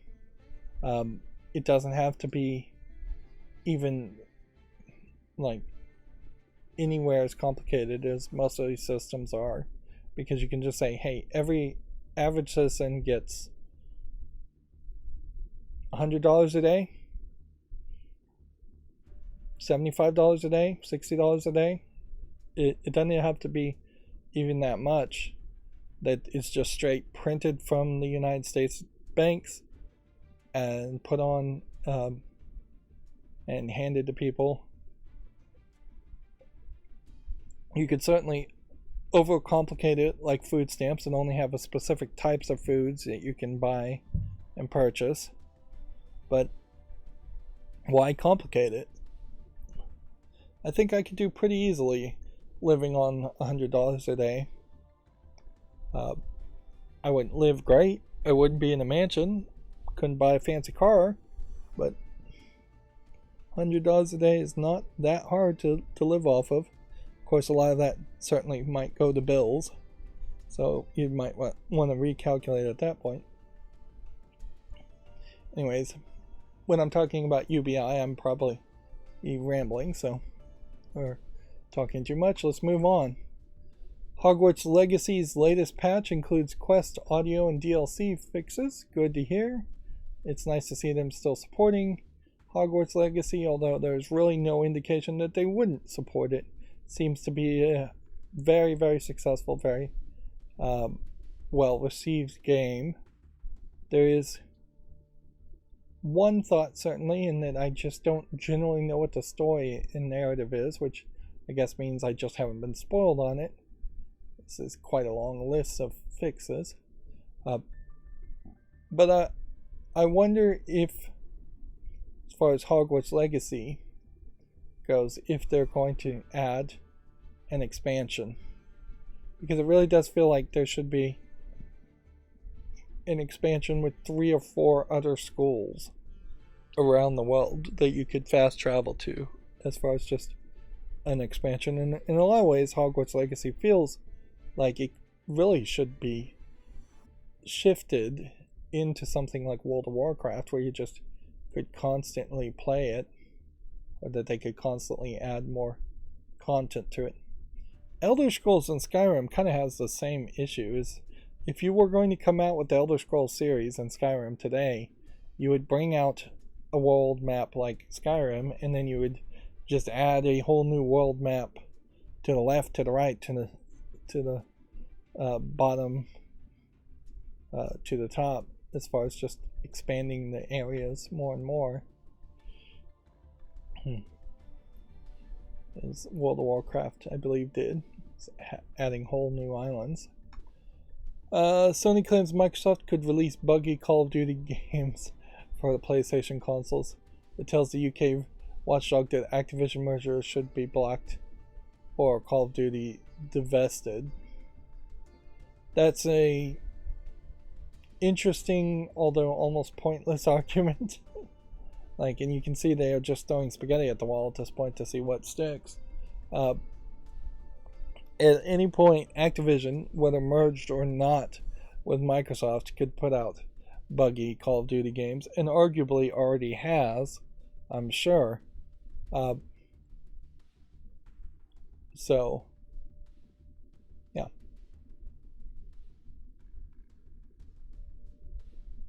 The negative press of potentially putting out a worse version of game, whatever game, they keep focusing on Call of Duty.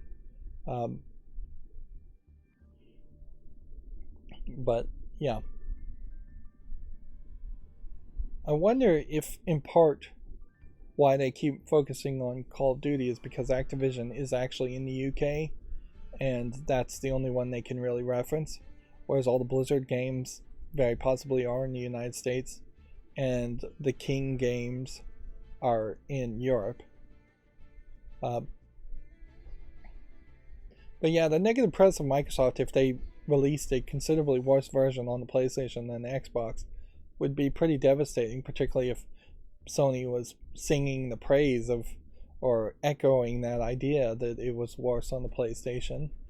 Microsoft could easily come back and say it's PlayStation's fault that the game is not performing as well, too. They could try and sling some mud backwards, but overall, it would just be negative press for Microsoft, and they have no reason to do that.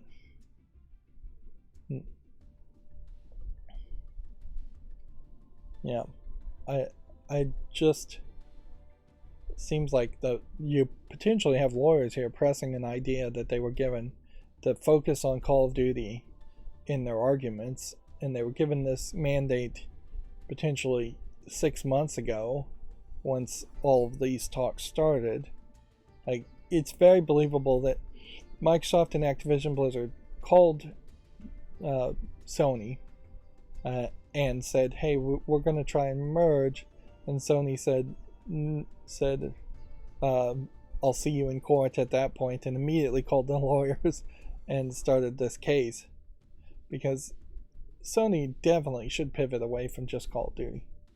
Although maybe Call of Duty is the only thing that gets clickbait titles, and so maybe that's why they only are focusing on Call of Duty. It would make a much better argument if I was Sony to get a list of all the Activision Blizzard King games that are currently available for purchase and say these 108 games could be let's just do that instead of talking about it. Let's see, list of ABK games. Let's see if ABK is close enough to work. No.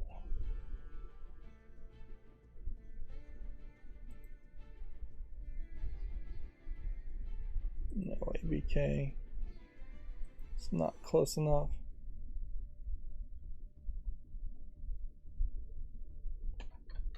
We'll have to type it out. Activision Blizzard King games. Here we go.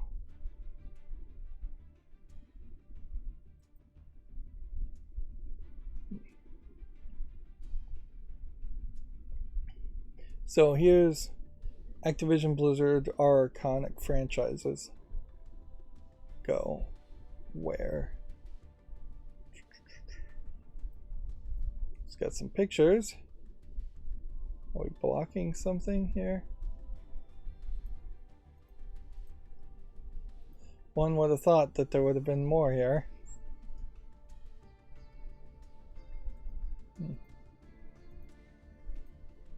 Mm-hmm.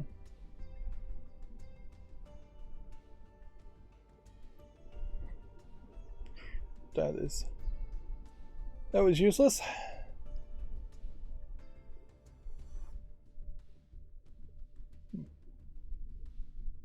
Alright. We'll go with Wikipedia then. So here's a list of Blizzard Entertainment games.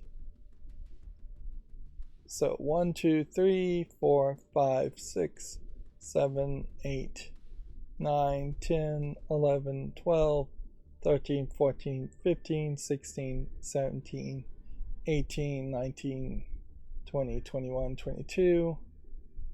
Let's ignore canceled imports. 22 Blizzard games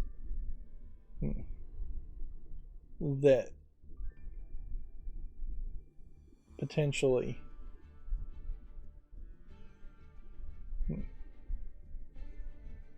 let's see. Products, here we go. List of Activision Blizzard Activision games.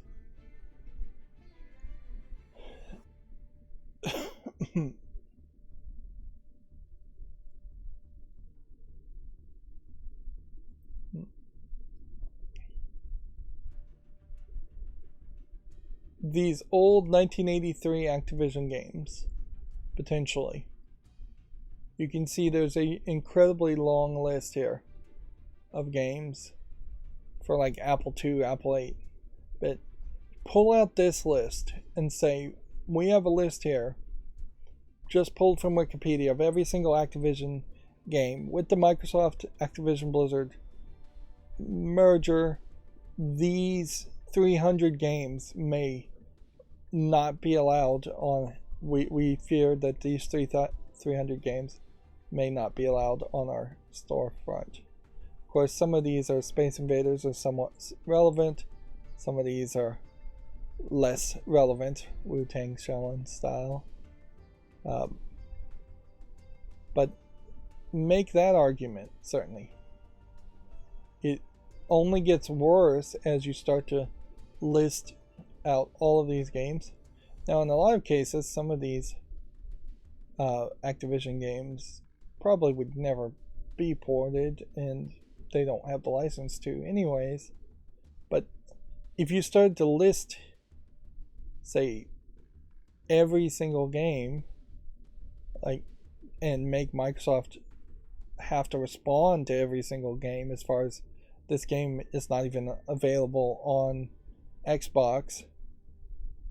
But yeah, you could easily make that argument better than Call of Duty.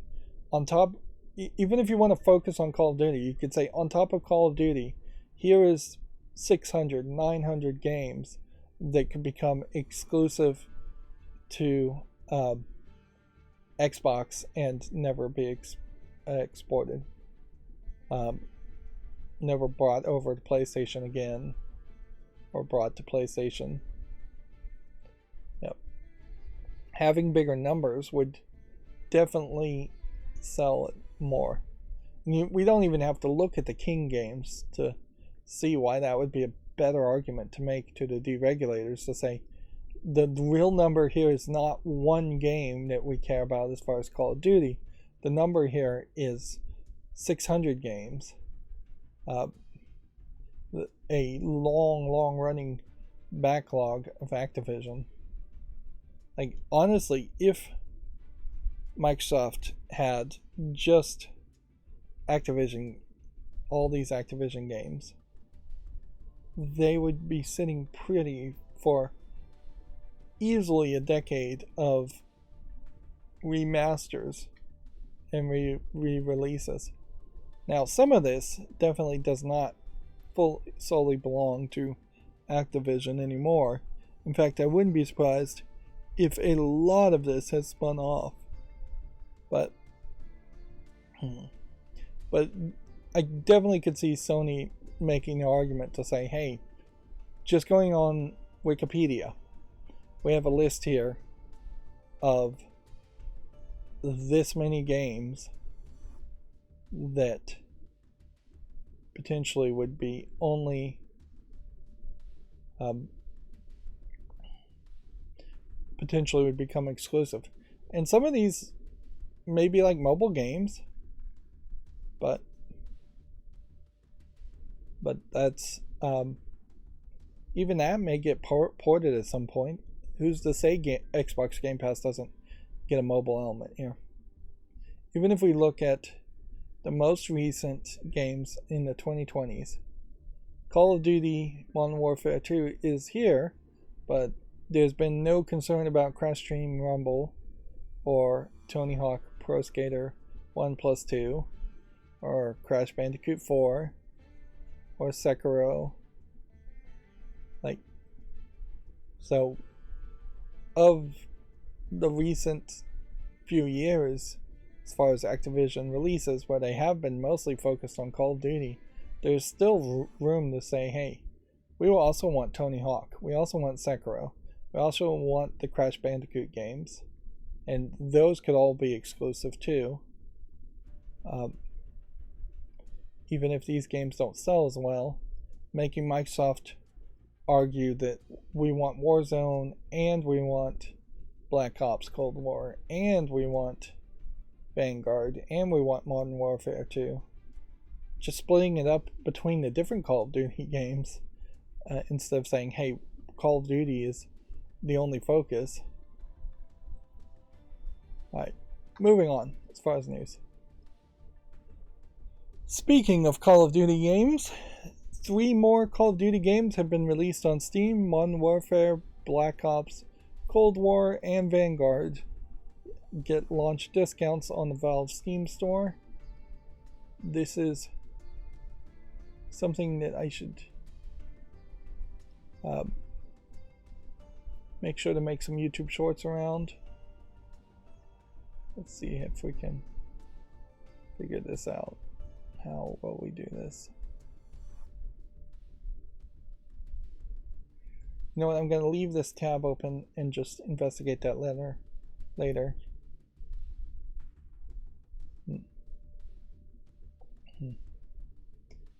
Valve says long-term Call of Duty Steam offer not needed as Xbox always follows through its promise. This is an old article that I just opened up.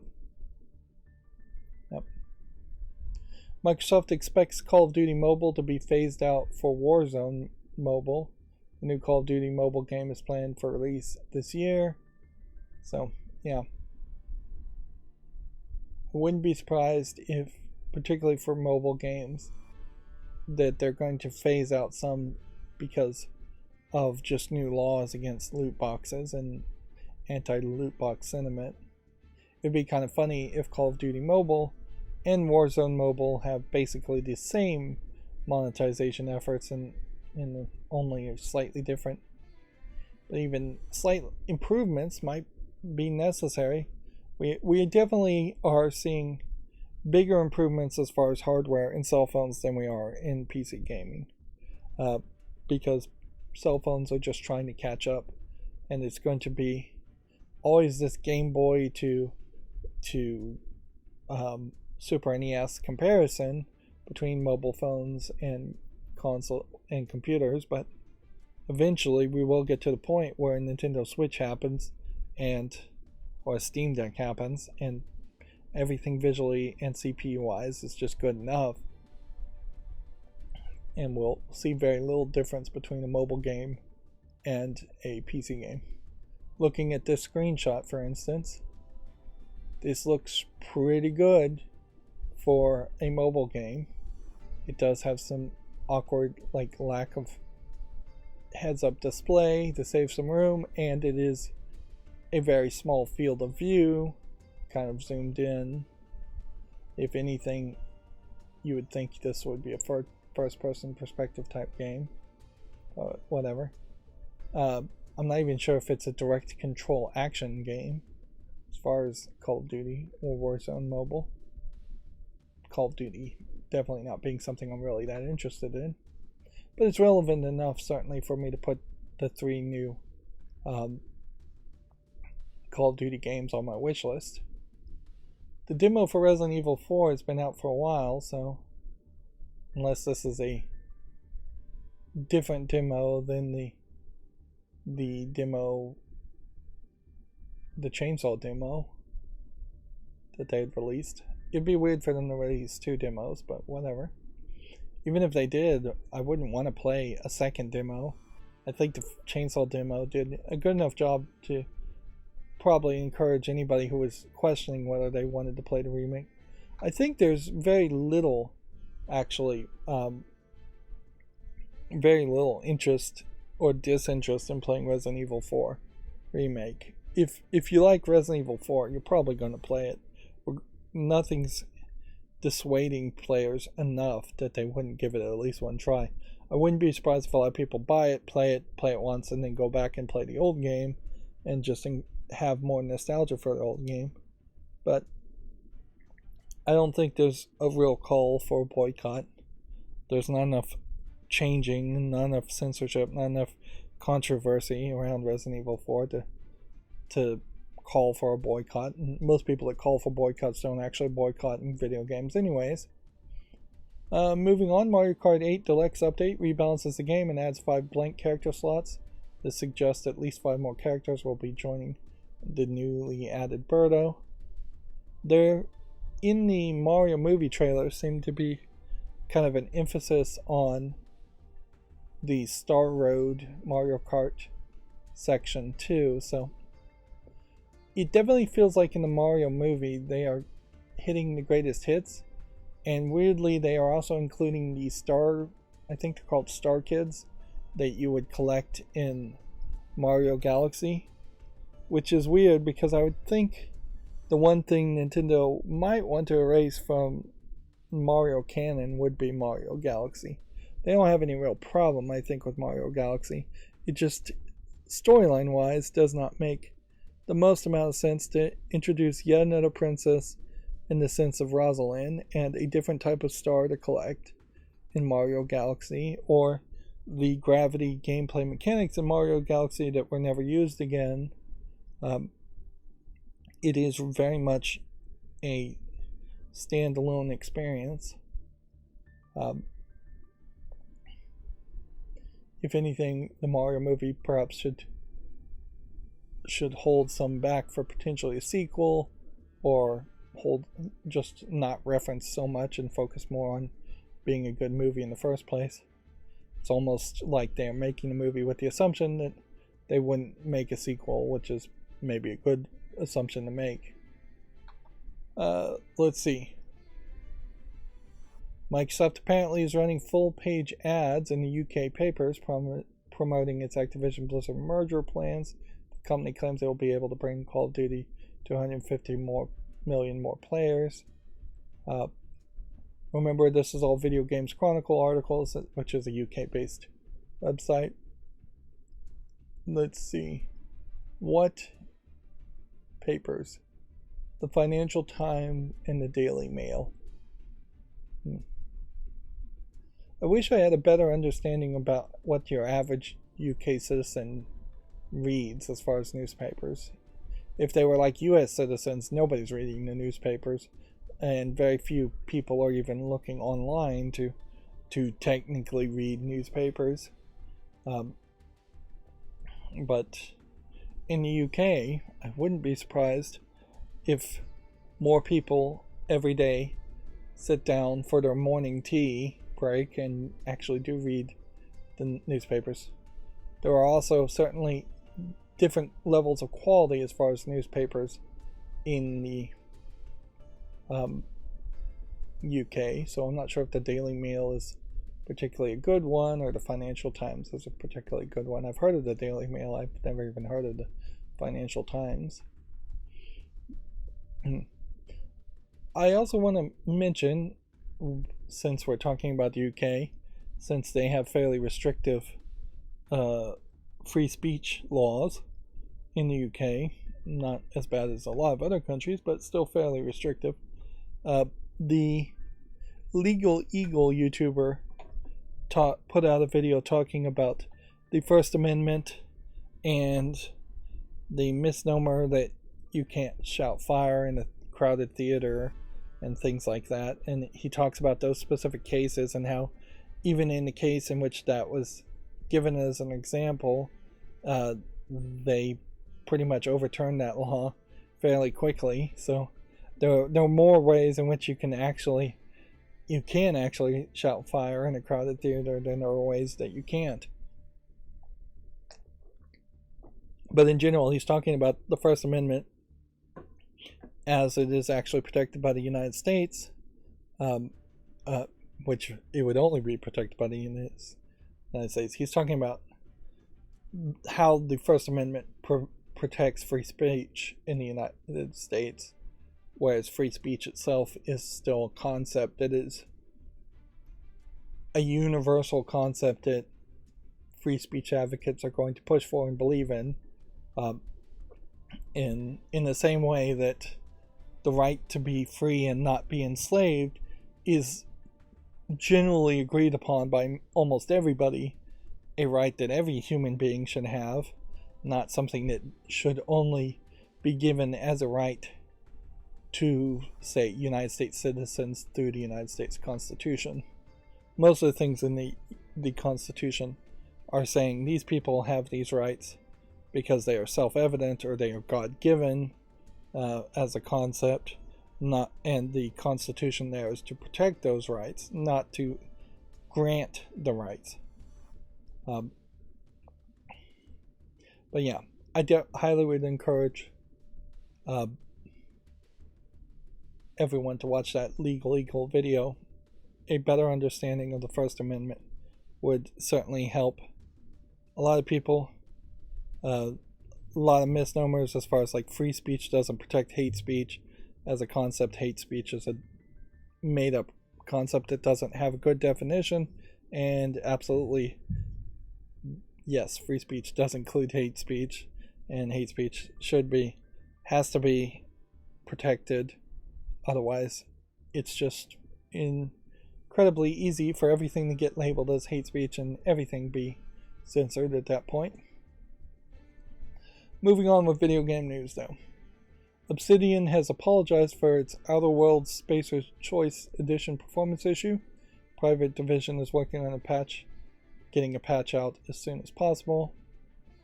We, I guess, have to take the we have to take them at their word. Seems almost like this apology that they're quoting here in this tweet is to one specific person, instead of putting out a general apology. Noticeably, they haven't taken the game down from sale, which would be the thing you would do. It's just to say, hey, this is giving us more bad press than good press. Let's just take it down from sale now, instead of making promises that won't be delivered on until later. Private Division is about to lose the rights to Outer Worlds, and that's why they rushed this game out in the first place. But yeah,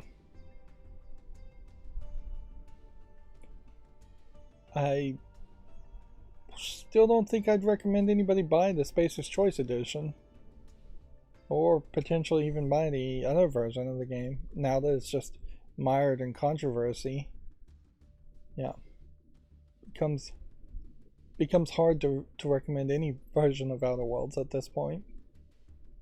But yeah, they really should do more than apologize. They should take the game off sale, and as what happened with the Arkham City game and its terrible performance. I guess it would be interesting to compare the performance of this game to Arkham City, and it would be interesting to point out that Arkham City, which was removed from sale from Steam by Valve, not really so much from the publisher or the developer, like how long did it take for Arkham City to get relisted and actually be fixed to a playable state? I think it was fairly long, like outside the 6-month window, launch window. Let's see. E3 opens the industry registration and claims AAA companies will appear. Contrasting that, I also saw an article that said Microsoft will not have a floor presence at E3. So far, Ubisoft isn't the only major publisher to have publicly committed to the show's return. So, just Ubisoft. We'll be skipping all Video Games Chronicle podcast articles. I'm not going to promote Video Games Chronicles podcast. Next free Epic game has been revealed. It's Warhammer 40k Gladius Relics of War, replacing Call of the Sea. I think we'd already talked about that. Fresh Gold. This is old stuff. This is old news. Why is this backwards? Yeah, these are all old stories. Yeah, here's the Rainbow Road I was talking about in the movie, and just off to the side of this screenshot is where you see the Star Child character. In a lot of ways it feels weird to just include Donkey Kong as a character, because you certainly could have just had him as a cameo, but it seems like he's going to spend a significant amount of time on screen. Let's see. Exoprimal is launching on Game Pass, which I think we'd already covered that. Monster Hunter Rise Sunbreak has been dated for the PlayStation and Xbox. Yeah, this is all old stuff. It's not like these were leftover articles. I don't know how I feel about this screenshot in particular. Like, there's a lot of like cuts and bleeding here on the face of this character, this kid character. I think that's maybe a little extreme, a little dirty. Yeah, it's definitely different when you're looking at the characters from behind, and you can see like maybe a little dirt or torn clothing from the back. But as video gamers, as a video gamer personally, I'm not used to looking face on to characters and seeing them damaged, as it were. Usually when you're looking at the faces of characters, they're usually very clean and very pretty, and you are in just like this conversation cutscene. And in general, The Last of Us, I guess, is just trying to create this dark, gritty visuals that are not that common. Well, they usually don't include kids if you're going dark, gritty visuals. Yeah, I think the PC specs are pretty high for The Last of Us Part 1. Yeah, we talked about that before, that these PC specs fairly extreme in what they want. And if anything, this might be Sony projecting when they say that Call of Duty could run worse on PlayStation. I feel like Last of Us Part 1's PC specs and their high demands are active sabotage by Sony and their second party company by programming a game that requires just a ridiculous amount of hardware to do what a PlayStation 5 does. It is also very possible that there is no active sabotage here, and it is just a case that because the PlayStation is not designed as much like a PC as the Xbox is, that porting a PlayStation game leads to a less optimized experience. Plus, I wouldn't be surprised if Last of Us Part 1 is not using any DirectX coding or programming that would be a major level of optimization that you would use if you were making a PC game or an Xbox game, is you definitely use DirectX. See. Fortnite's Battle Royale Chapter 4 Season 2 Mega is now available. Yep, this is all old stuff. I saw a YouTuber suggest that he might play Forspoken. I can't but help but assume that the video was pre-recorded several weeks earlier from when it was launched for him to even suggest playing Forspoken at this point. This is all old news. I don't know why things are all backwards now.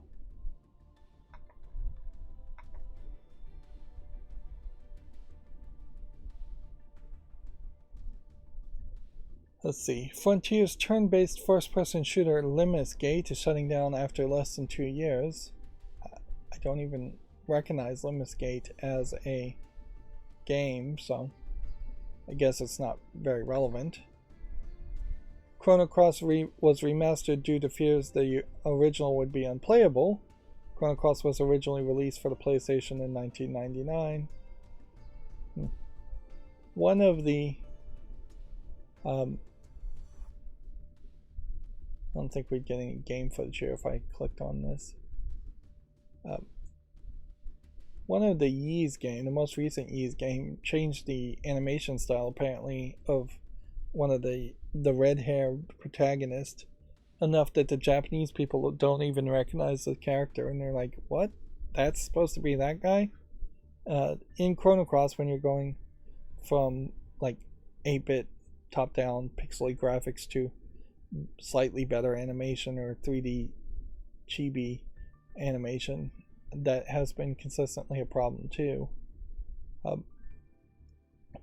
This is, if anything, the exact reason why remasters should happen is that you don't want the original game to become unplayable. Although, in all fairness, if you're remastering the game, the original game still very possibly would become unplayable, but you would have an alternate thing to offer. And yeah, I imagine this thumbnail, as far as Chrono Cross, is not even what the remaster looks like.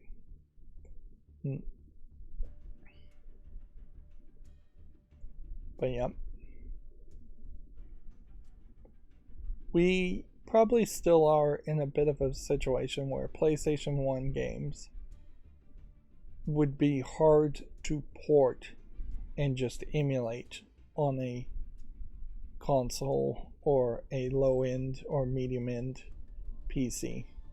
Not impossible, certainly, but it would be difficult.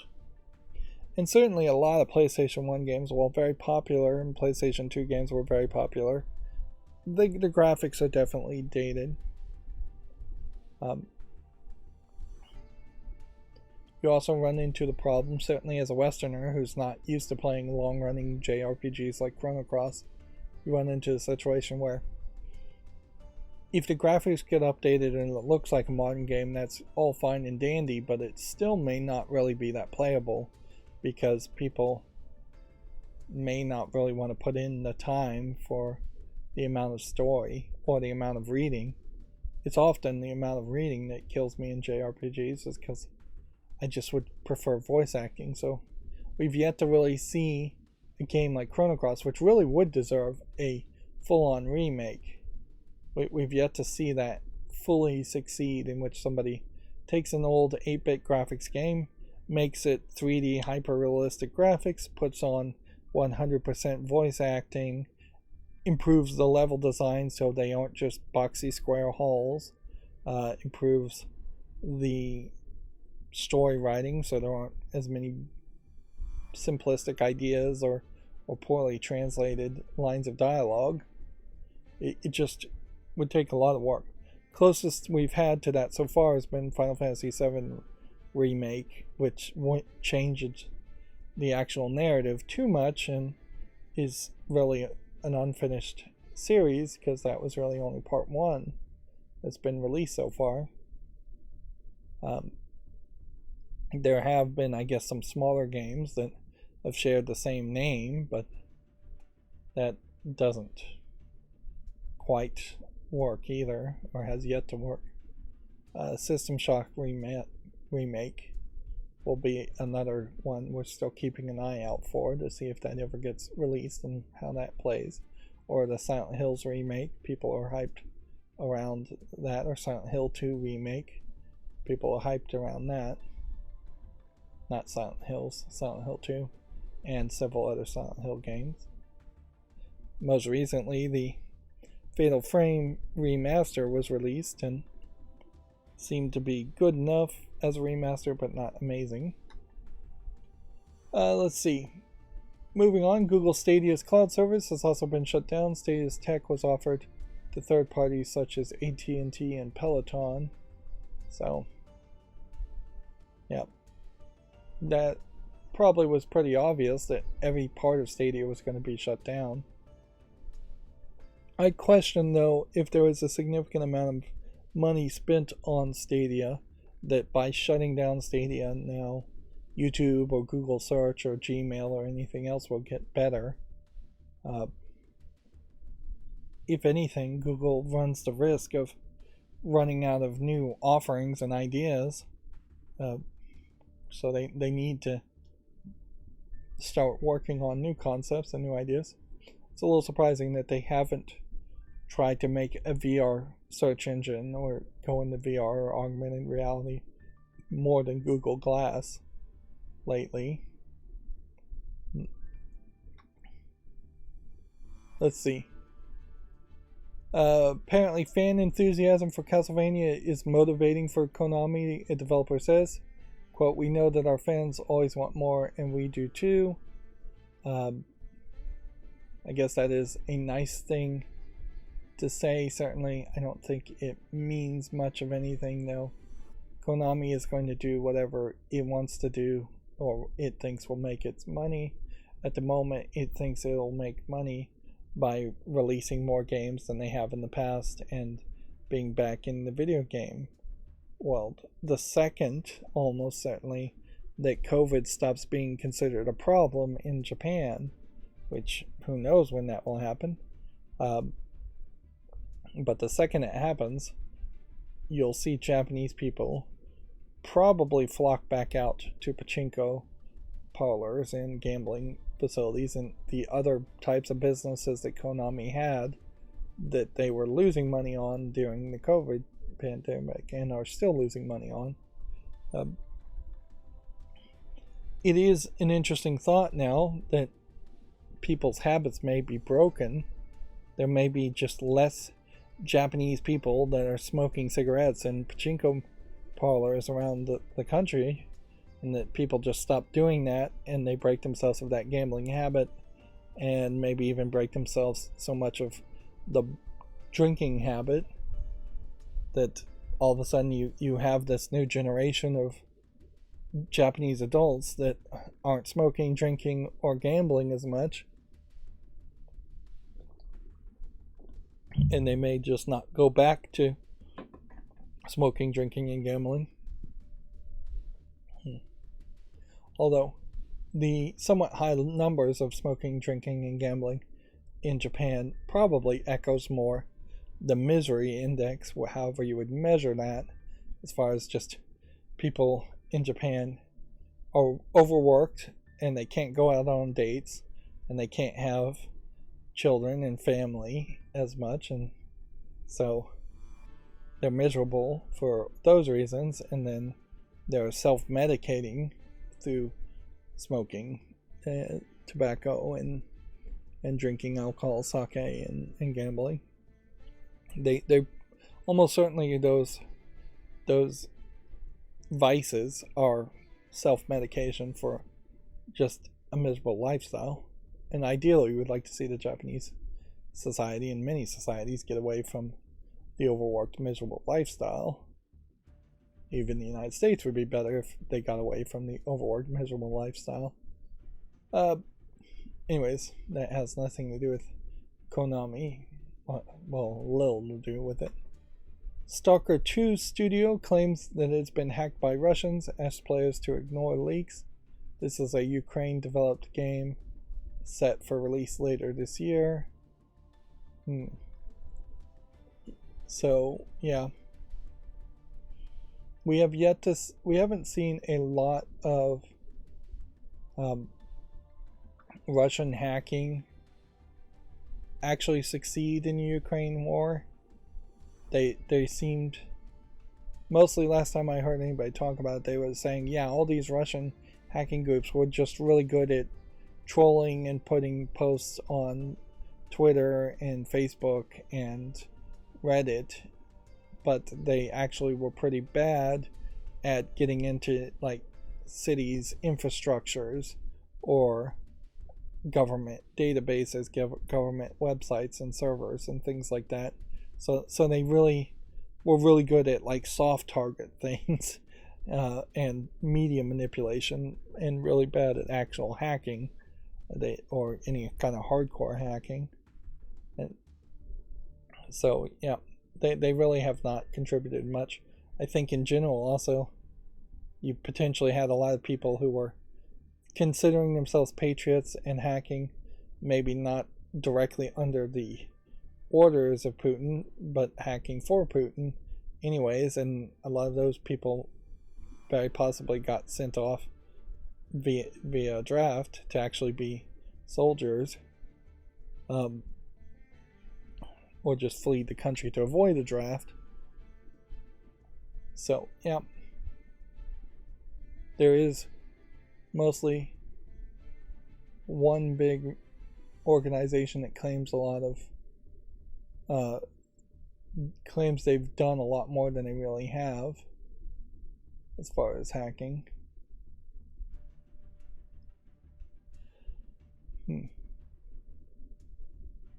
They partially relocated the Stalker GSC game world. Was based in Kiev, but then they partially relocated to the Czech Republic. I guess they didn't fully relocate though. But yeah, very much a soft target hack. It's if we're gonna be upset at the Russians for this week for what the Russians done, there's a much better reasons as far as them shooting a lot of missiles into civilian targets and a nuclear reactor area, a zone that really should be a demilitarized zone for both sides to agree upon. But yeah, Russia shooting a bunch of missiles and killing at least 6 people, I think was the news story a couple days ago, is much more important to talk about than the Stalker video game company potentially being hacked and then leaks coming out. Like, I don't even know what leaks you could really put out for Stalker 2 that would be that spoilish, really, because I don't know the story of Stalker 1. Moving on, we have 3 more video game chronicles articles. They're going really slow. Microsoft has confirmed it won't be on the E3 2023 show floor. I'll leave it at that. Last of Us Season 2 won't cover all of the second game. Apparently, the HBO TV series won't cover the second game. This looks like this is from the video game as a screenshot, which only confuses the issue more, certainly. At a certain level, it makes a lot of sense for HBO, who's had great success with this Last of Us TV series, to slow things down and just let this actress naturally grow, like at an average human rate, into looking more like the character in Last of Us Part 2. Because there is kind of several year difference, I think, between events of Part 1 and Part 2. I don't think it really is supposed to be the day after. And the worst thing you could potentially do is have this actress, this young actress, have to be put into some kind of body makeup and face makeup to try and make her seem older. Plus, if they take their time, they can potentially tell more stories, in between stories, go in slightly different directions, which is what it seems like they're doing. Now, inherently, I would say, and this is always going to be the catch-22 as far as video game to TV or video game to movie translations, feels like they've already gotten off the rails significantly enough to really say The Last of Us HBO TV series is not really a faithful translation of The Last of Us video game. And there is definitely an argument to play The Last of Us, at least Part 1, then watch the TV series, and then possibly, if you really want to, play Part 2. That would be my viewing suggestion on it. Because I imagine the TV series is just going to go in a slightly different way. Although, in all fairness, I would say it's probably going in less of a different way than The Walking Dead, where an entire character was supposed to die very early in the story and didn't die, and then that led to the TV series, particularly after first season when they fired all the writers, going in just random directions that had nothing to do, I think, with the comic book, really. Let's see. A studio behind a Souls-like called Bleak Faith addresses allegations of Elden Ring asset theft. I haven't heard of this game or this accusation. Let's see. Archangel Studio claims it bought the animations from the Epic Games Store. Which, okay. That's a great way to obfuscate that you potentially bought something that was stolen, or maybe Elden Ring just bought the same thing. Footage of the game next to footage of Elden Ring. When compared side to side, player and enemy animations in each video appear to be identical, suggesting the animations were lifted from Elden Ring and used in Bleak Faith. I wouldn't be surprised if that is actually. I wouldn't be surprised if it's stolen, and I wouldn't be surprised if this is fairly standard. Yeah, and they're just talking about animation, wireframe animations, not the actual 3D models. Which, why not buy that from the asset store? Why not have somebody... Is this even copyrightable? The idea in which how somebody moves. I think we actually have laws, and we've already settled that law several times, that says you can't copyright a dance move like the dab, because remember, Fortnite had been sued several times for just copying dance moves, like the floss, the dab, things like that. And the courts have said, no, you cannot copyright the idea of a move. You can copyright a long-running dance set. So if you perhaps invented a new kind of waltz and it had 20 steps in it, or some kind of line dancing, maybe you could copyright that if it's long enough and complicated enough. But in this case, the movements probably are not copyrightable at all. So if somebody on the Epic Game Store from scratch copied what they saw in Dark Souls and sold it, that's probably still legal. You can certainly see in this case, though, where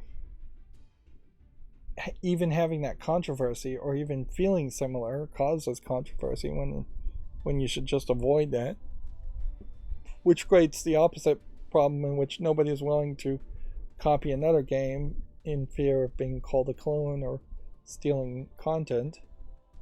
This is more interesting visually as far as just a screenshot instead of the moves.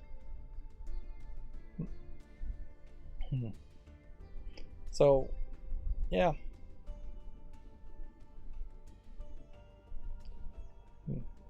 There's a link to the game's asset pack they claim the animations came from, but the link now directs to a not found page in the store.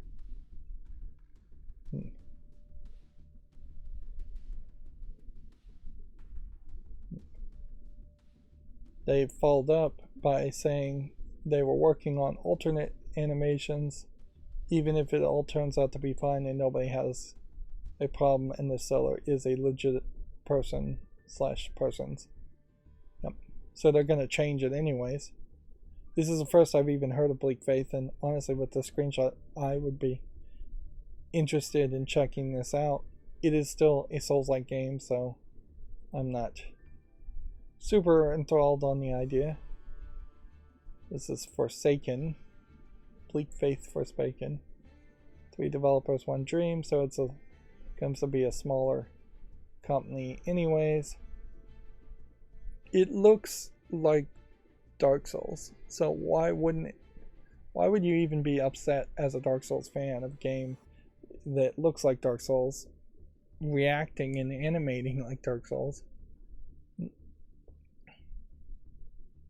If anything, this is an article that really highlights the problem with the Epic Game Store and their asset store, in that it's obviously too easy to buy an asset and find, oh, that's interesting, floating robot characters.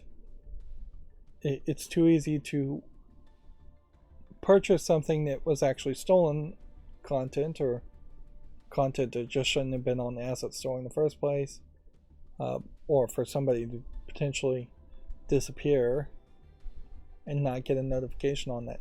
Particularly if you're building a video game, there should just be an automatic email list that you cannot even unsubscribe from, that would send you an email the second a asset you purchased on the store is no longer available, has been taken down through some controversy. Yeah, because the idea of an asset that people are buying to build their games from being taken down would be a big deal, certainly, and something that you would want to investigate further, unless you just actively don't want to know because you know you're buying potentially stolen animations. There is also certainly a line worth mentioning here that if somebody looked at the animations, even looked at the animations inside of a debugged, decompiled way for Dark Souls, and then made their own animations to one-for-one copy it, that is much more acceptable, in my mind at least, than if somebody just straight up copied and pasted the code. Because there is a difference between you can't copyright an idea, but you can copyright the implementation of an idea. The implementation of an animation would be the actual file and exact lines of code. The X and Y pixels in the front keyframes you would use in the animation software to move a wireframe in that direction.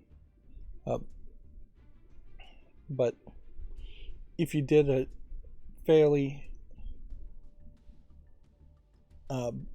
cleanly, then that would be more acceptable. Although at a certain level, I'm not sure how the courts would go if they said, well, this movement animation can't be copyrighted in the first place, therefore there's nothing specific about the file and the implementation that should be copyrightable in the first place. I don't know if copyright law makes any sense there. Arguably it really shouldn't, but it probably would go down to saying, yeah, you can't copy the file directly. Moving on to Gamatsu things. We had already talked about this one, the Doraemon DLC Pack 3 being available, quintessential quintuplets debut trailer. I feel like we talked about this one too. Interesting, my macro is now covering old news from Gamatsu. This is probably because there's no new news in Gamatsu at all. So, yeah. That's probably it. Legend of Nayuta Boundless Trails launches this fall in the West. Let's see what that looks like. Yeah, I wouldn't be surprised if I have programmed it to open the most recent page worth of news on Gamatsu, regardless of whether this is new news or old news. This looks like this might be new news. In a lot of ways, this is what I would like to see more of as far as remastering 8-bit JRPGs. Less of this, where it is low polygon 3D, less of the chibi stuff, where all the characters are chibi and you're still looking from a top-down perspective for the most part. There still really is not as much polish as I would like, even in this trailer, but it does look better just because it's getting away from the chibi thing. That kind of is a great example here. Let's see if we can pause this. Here's the ambition of having the way the characters are supposed to look, and here's the reality, even in low polygon 3D. It's still very inconsistent and obviously made by just a completely different animator that didn't even really care for details. Notice that, let's just go through it. The pattern on the sleeves is a different color. They're different types of sleeves.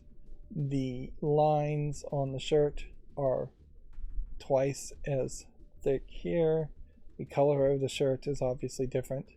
This lady has a golden pattern all down the center with just this darker necklace. Under that, here we have only dark necklaces. The hair is braided thinly with a small red band. Here you have the hair braided fairly thickly with large bands. Shoulders are showing, shoulders are not showing. One would argue the top here shows more cleavage than that, whatever. The face shape is different, the eye colors are different, the hair color is a different shade. There's way more of a humanistic feel and emotion to the face on this than the kind of cold dead eyes of this. It's just still pretty awful as far as the comparison. And I don't know if maybe you could get live 2D images and just use them permanently in video games and get rid of the 3D characters, but that's definitely not what they're doing at this point. They're more and more we're seeing Japanese developers.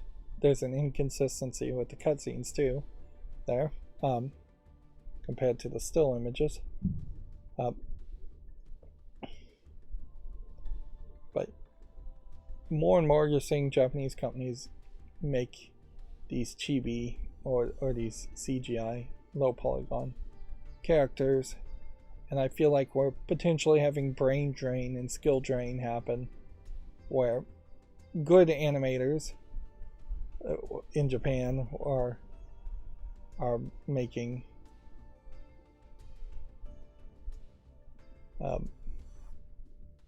good animators in Japan are retiring or moving over to perhaps animating in TV or movies, whereas the worst of the worst animators are being replaced by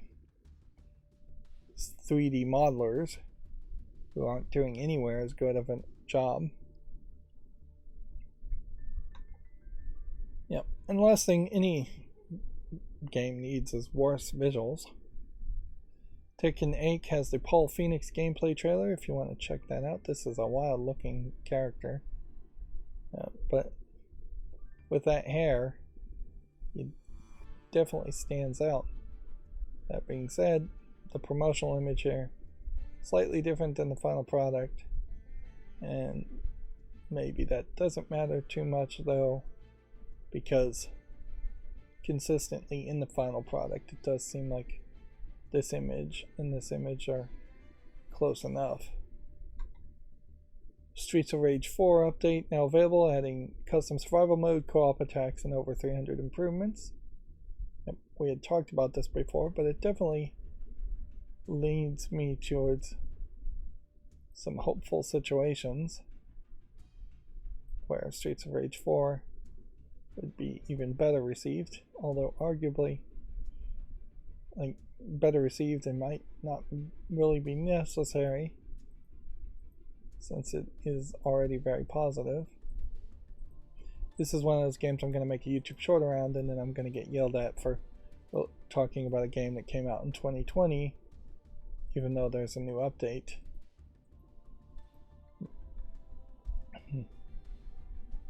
Which arguably, maybe if I changed the layout and put like a newly updated icon somewhere in the description, then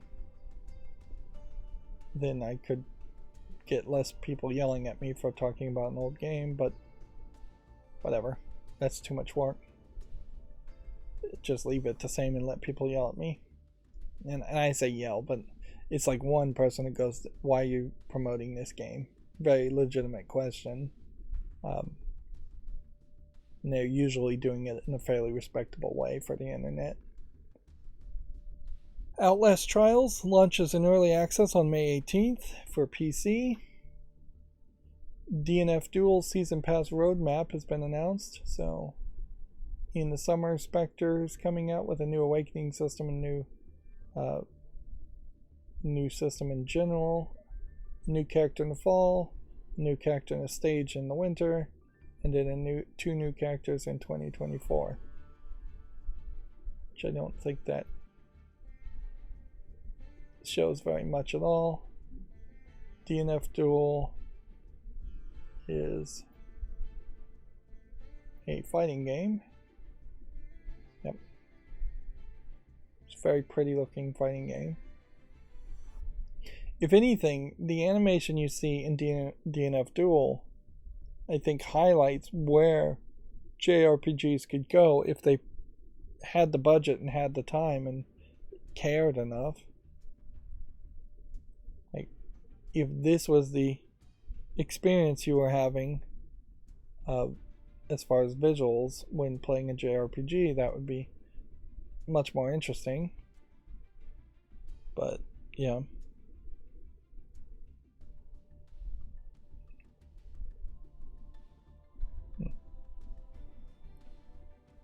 Let's see.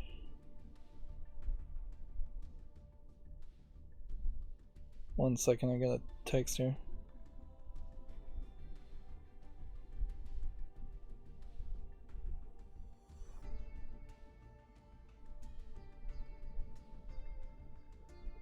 Okay, so now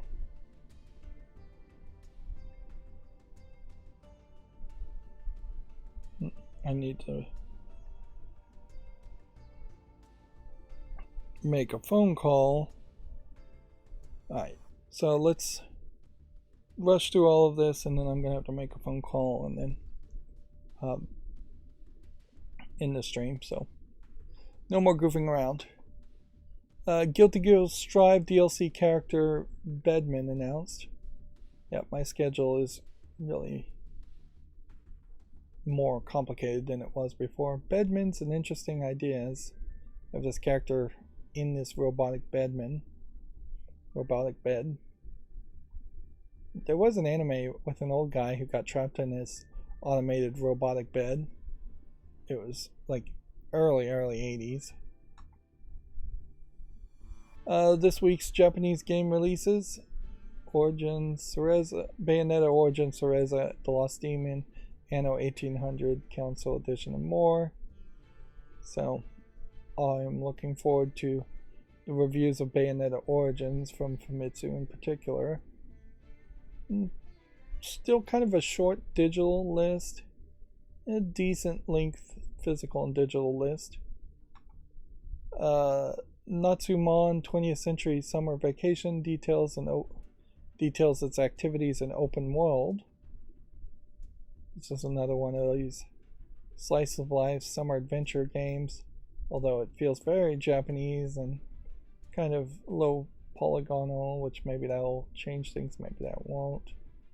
Really, I don't recognize this character from like any anime or anything though, so it does just seem like it's a summer adventure. We definitely are going to have too many games that are summer adventure games or Animal Crossing inspired games. Winning Post 10 demo launches March 16th in Japan. Alright, and then we're going to just quickly go through everything that's come out on Steam. This looks like an old Diablo game, which makes me want to dismiss it immediately, because why would I want to play something that looks like Diablo that isn't Diablo 1? We can say no to this one because it's mixed already. I think this is an adult game. Yes, it is. It's $13.49. English, Japanese, and Chinese. Full audio in the Japanese section. RoboLife 2 Nova Duty. Let's see. You have a anime girl, 2D images, some kind of robotic element. So I guess they're anime robot ninja characters all over the place. What is actually happening here as far as what kind of game it is, I don't know. It feels like it might be a dungeon crawler more than anything. Definitely has some visual novel elements, but definitely feels more like it's potentially even a mobile game with multiple currencies on it.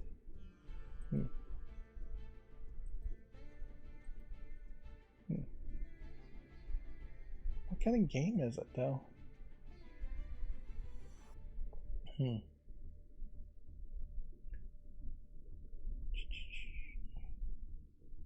What kind of game is it? Experience living under the roof of the same robot girl.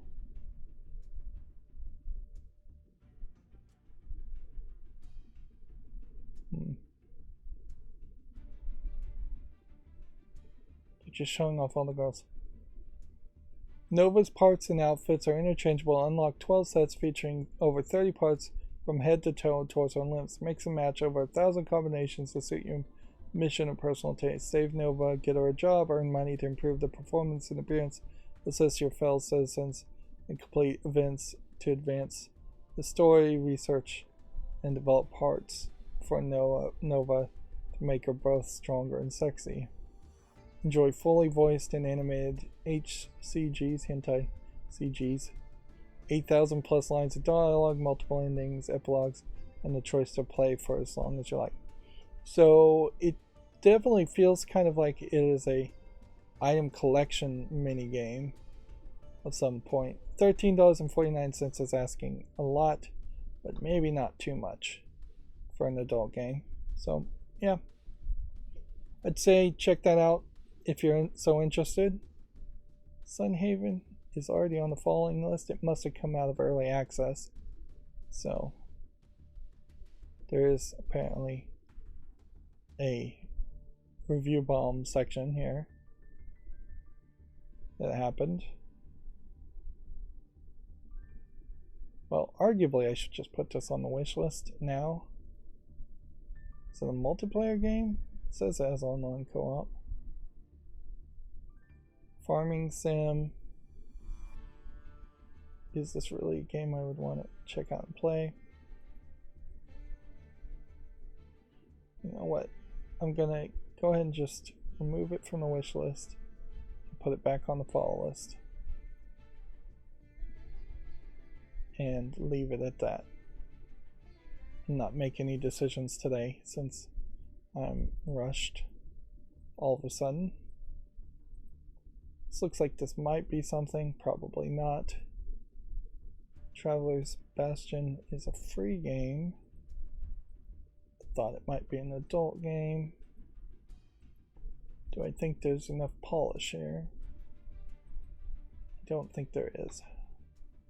Super Block Crush. We really are at a point, even on Mondays, where we will see adult games from over the weekend. Let's see. This looks to me like this is one of those games that potentially has adult content that was edited out. But mostly this does look like it's just an RPG Maker game. There's this inherent flaw with RPG Maker games in that if they are mostly selling themselves as having lewd content or looking like they might have adult content in them, they know that they aren't actually of any quality, and inherently that is the problem with RPG Maker games overall, is that they just don't have really any quality. This Iron Mandate I'm going to give a chance to, just because I don't want to figure out what it really is about. Failure Drill looks like it might be a point and click adventure type story, so I'll give that a chance. Here we have Sex with Hitler WW2. This is the 4th Sex with Hitler game now. Really, I think this is just a troll series, really, that is getting rated very positively because the trolls who are buying it, I think, are liking it. So the game itself is selling for $3.23. This is the 4th one in the series. This is the 2nd one that is using 3D CGI graphics instead of flat 2D graphics. It claims to have English full audio. And yeah, definitely just does not look like it's anything of any real quality. problem with a troll game that has adult content on there is really you're not playing those games as a streamer, as a joke in Twitch or YouTube. Yeah.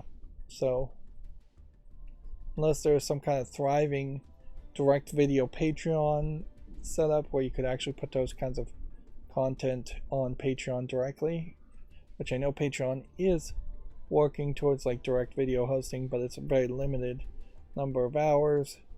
Or if there's some kind of porn site like Pornhub or something in which people are playing adult games and getting a following there,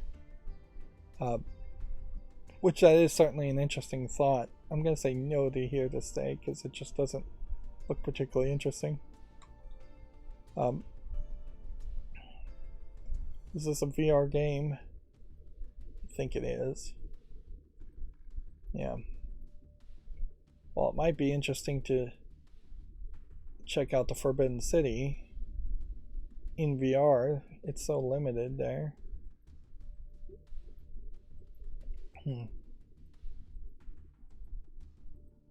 Yeah, I suppose it is worth checking out that there isn't some kind of like Pornhub site where if I cross-posted my YouTube videos of just regular gameplay on the Pornhub site, all of a sudden I would get a whole bunch of followers or views either on YouTube or on the Pornhub site if there was some kind of monetization on that Pornhub-like site. Yeah, which monetization would be a big factor. Certainly there. And that is something I guess I'd be willing to do, and many other content creators probably wouldn't be willing to do, is as far as just, hey, let's put your videos on a Pornhub-like site of my average gameplay, which is family friendly.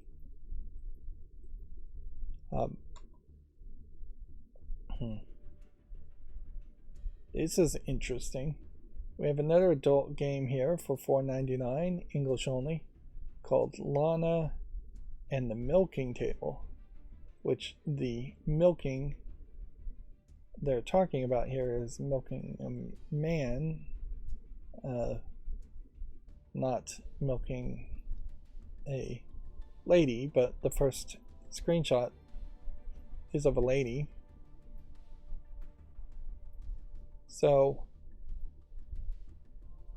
yeah, it's getting into a bit of a different fetish, but it's much closer to a glory hole simulator than it is what you would call like prostate milking. They're not doing anything with the guy's prostate at all, or just milking his genitalia at all.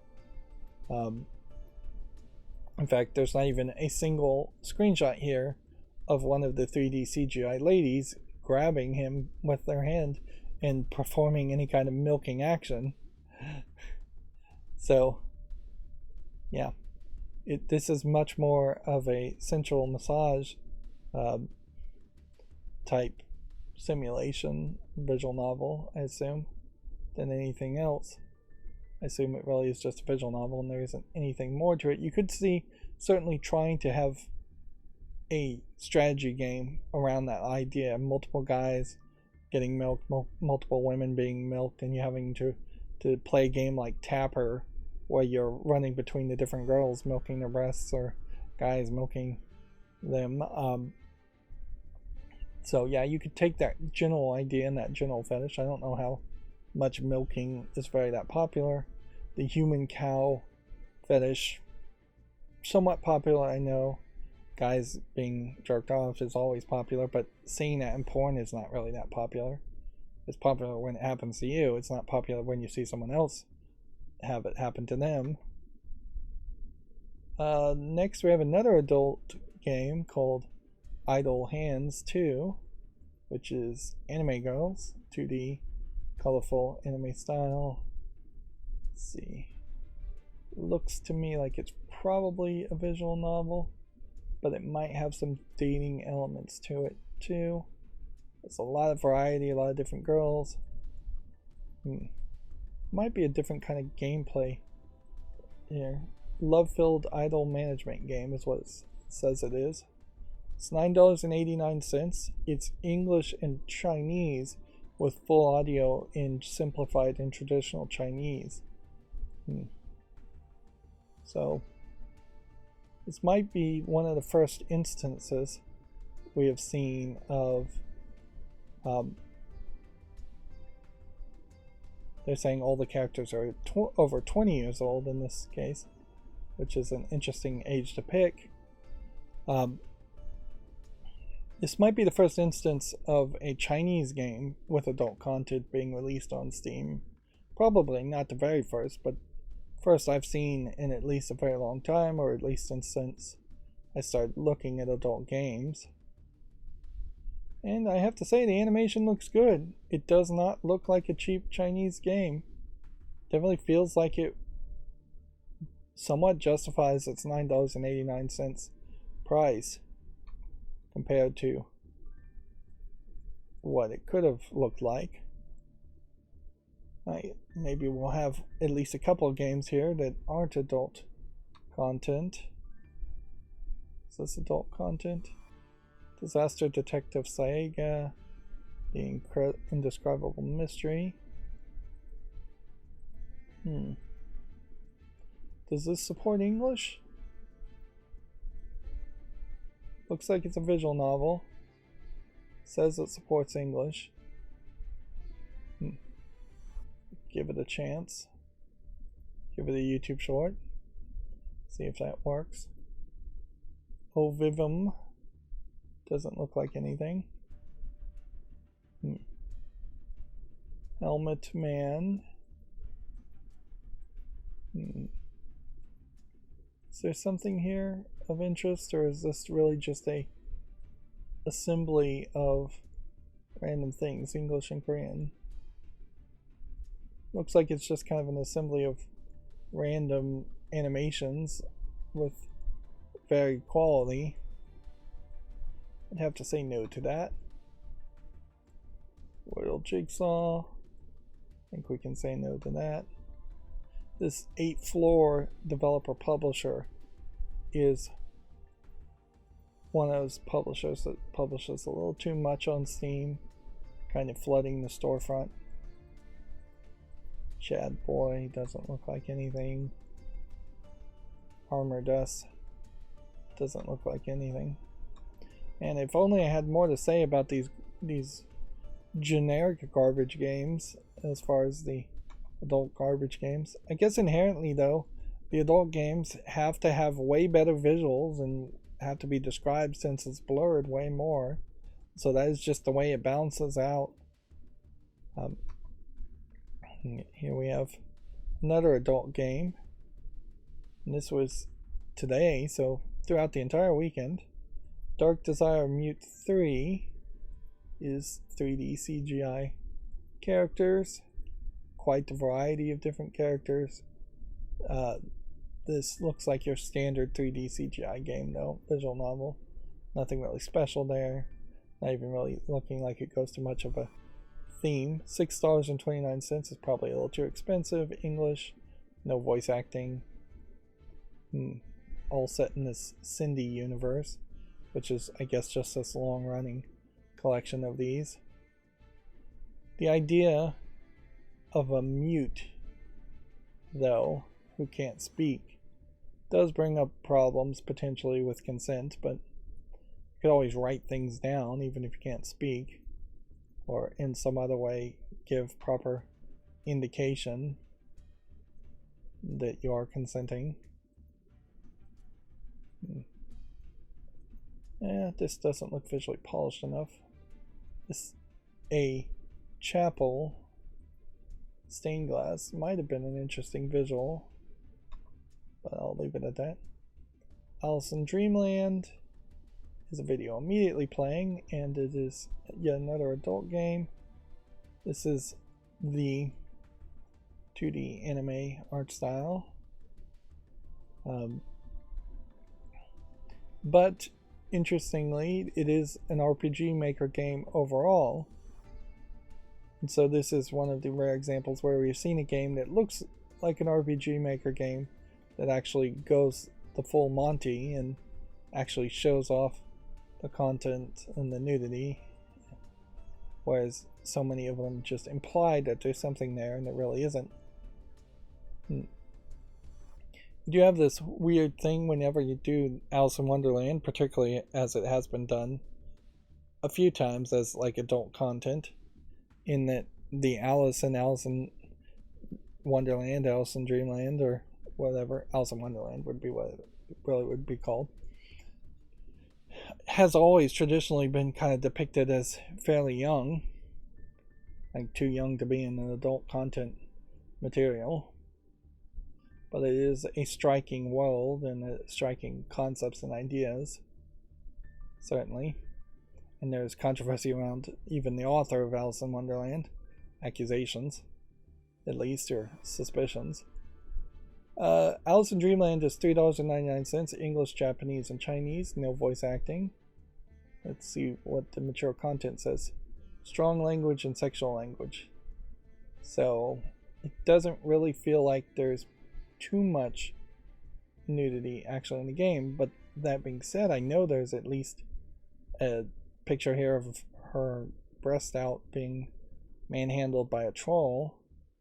So yeah, if anything, it might be a case that since this is an RPG game, whenever you get defeated you get another cutscene, which is always that backwards logic where you would potentially want to lose to see the cutscenes.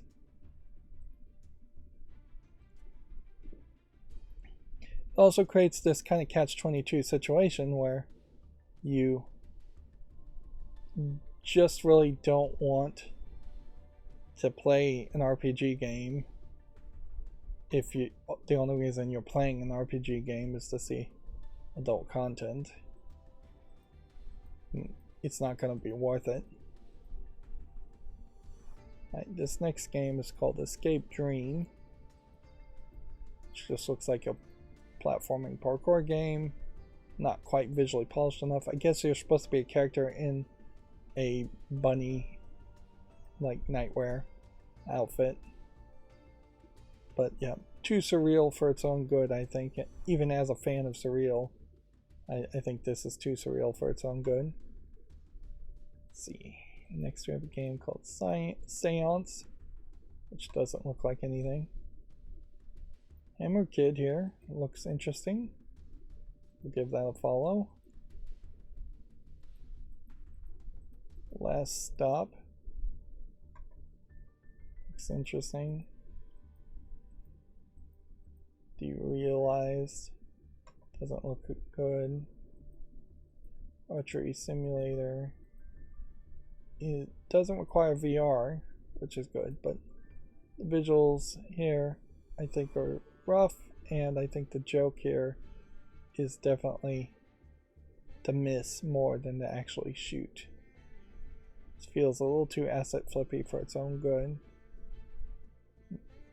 At a certain level, a Logan's Alley just slightly more polished than this, where you would stand in one place and do archery, would actually catch my attention, but it's not quite there.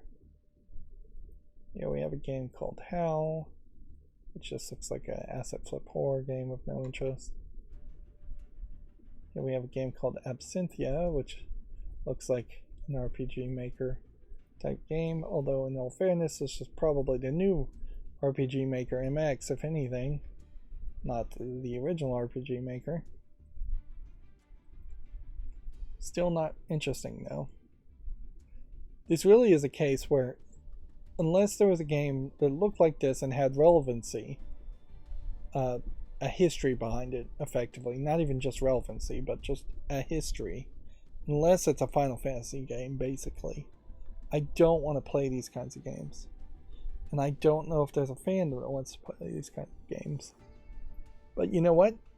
I'll give it a YouTube short and I'll find out, because that's one thing I can learn from YouTube shorts, is that if people start commenting on RPG games that look like old school RPG games that are new, then there is a fandom there.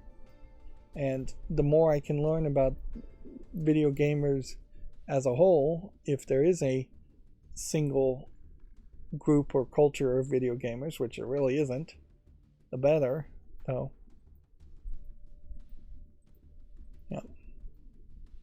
Red Sea doesn't look interesting. GameDeveloper.com articles, real quick. We have Discord embracing OpenAI with a new chatbot and AI server moderator. I think it already talked about that. I'm not doing anything with my Discord, so I am not really intrigued by this. Honestly, this whole OpenAI chatbot concept is probably 30 years away from being useful. AI server moderator is probably not much different than just an AI moderate, a server moderator that's just a regular program. Square Enix confirmed Forspoken had lackluster sales. Fortnite's new season doesn't support Windows 7 or 8. Epic says limited bandwidth and concerns over security flaws led to choices of ending support, which not even supporting 7 and 8 is kind of ridiculous, but not that crazy. Microsoft's probably not really reeling at that decision. Anyways, because Microsoft definitely wants to push everybody to Windows 11 anyways. I wouldn't be surprised if Microsoft is very happy for Fortnite to support Windows 7 or 8. Although inherently, a lot of like Asian Chinese people playing in net cafes, if they're still doing that, would probably be playing on PCs that are still running Windows 7 or 8. So they may lose out on some players that way.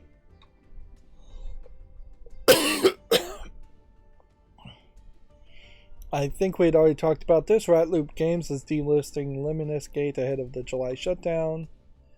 There's a report that NFT developer Dynasty Loop owes employees $2 million in paychecks. Which, okay. That's not super surprising that an NFT company would go shady very quickly and not pay their employees. There's a real danger as far as people trying to find leaks around Stalker 2 if it's been stolen, and then getting viruses on their computer looking for leaks or looking for early beta downloads. So be very careful around that too, and generally just avoid leaks. You don't want an unfinished game or story spoiling leaks around Stalker 2 anyways. Just wait, just be patient. And see. Google's post-Stadia plan apparently is helping live service publishers find their groove. The company believes it's best placed to succeed when supporting others. I'm not sure they really have an actual product or offering that's in line with that idea, though. Alright, fall list cleanup. Here we have an RPG game that doesn't look interesting to me, even though it's very positive. So I'm going to take it off the following list. Personal preference here, really. Let's see. Crystal Goddess is mixed. Is this an adult game? Yes, it is. Well, at that, I should have blurred that, but whatever. It's a platforming game with some pixely sections, but that's about it. Of the 25 reviews, it's only 68% positive. Came out in October, so it's not really that relevant either. Of course, relevancy should probably be a lower number as far as adult games, but I feel no pains whatsoever as far as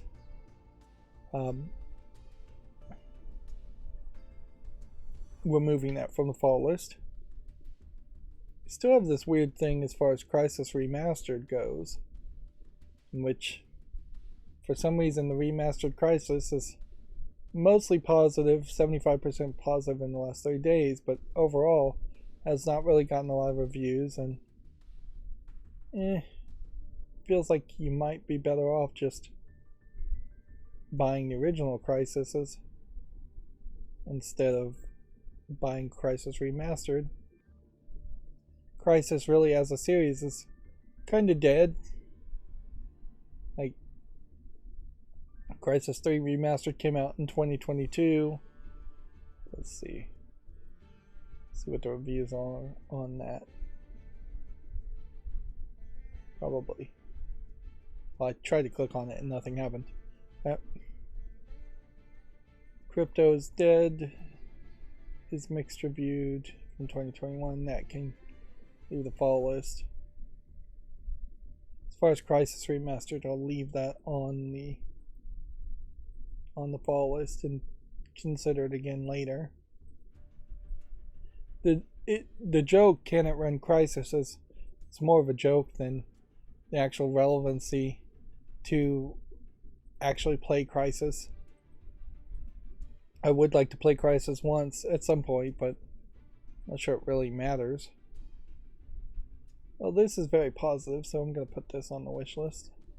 Even if I'm not 100% sure what it is, it's also a free-to-play game, so didn't really need to be on the fall list in the first place. Right, Crumb Circuit Simulator is mixed in the last 30 days, but very positive overall. And I really would love to have a circuit simulator.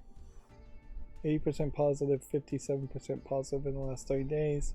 See if we can see why maybe it's so negative in the last 30 days.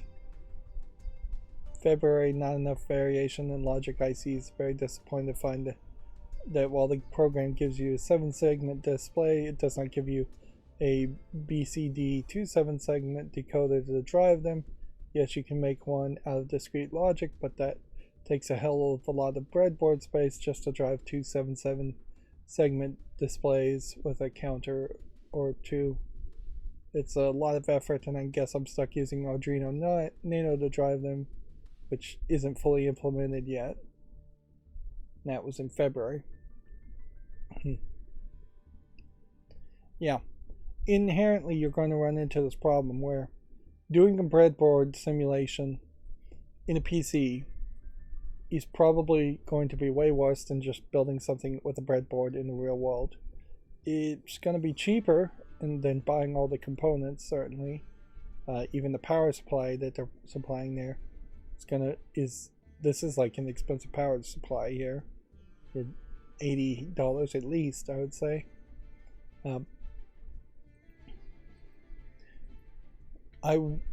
Almost certainly there is a school focused version of something like this that's way better, that's not available on Steam. That being said, I'm going to leave it on the following list and hope that gets better and better reviewed.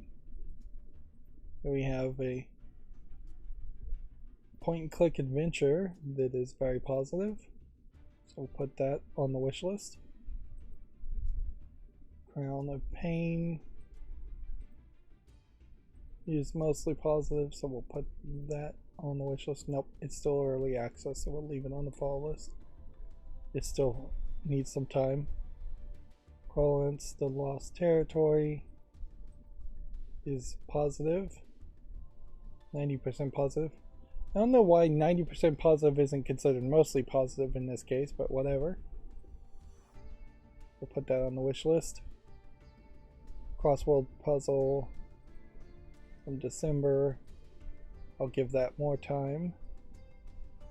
And then March, Crossing Guard Joe. It's not relevant enough. Playing a game as a crossing guard is kind of a ridiculous concept anyways. Okay. So, let me very quickly scroll through my Twitter feeds and see if there's any new news worth mentioning that came out while we were streaming for the past 3 hours and 20 minutes. And then, yeah, that's going to be the end of today's stream. And I've got to make phone calls and do other things, so I probably wasn't going to make any pre-recorded footage anyways. CD Projekt Red released a new Witcher 3 update, including various fixes, stability, and performance improvements. I bet it takes out that lower genitalia mod improvement they accidentally got slipped in to Witcher 3 too. Let's see. Blizzard has confirmed Diablo 4 will not launch on Xbox Game Pass, which it would have been amazing if it did, but it's not surprising it didn't. IO Interactive has said the next major Hitman game is a little bit on hiatus. However, the studio will continue to evolve World of Assassination while focusing on the upcoming James Bond project, or James Bond game. That's probably a good idea, certainly. Like, don't overexert yourself just trying to make another Hitman game and make a James Bond game worse because of it. I wouldn't be surprised if everything they learn in making a James Bond game turns into the next Hitman game.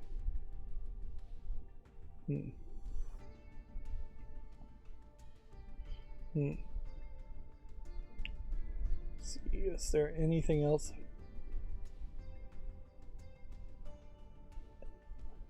Worth mentioning at the moment.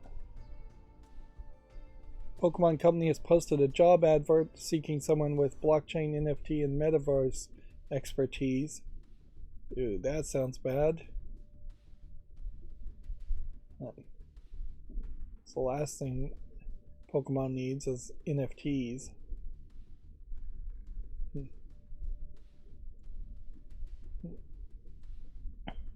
Nintendo's still justifying the $70 price tag on Zelda 2.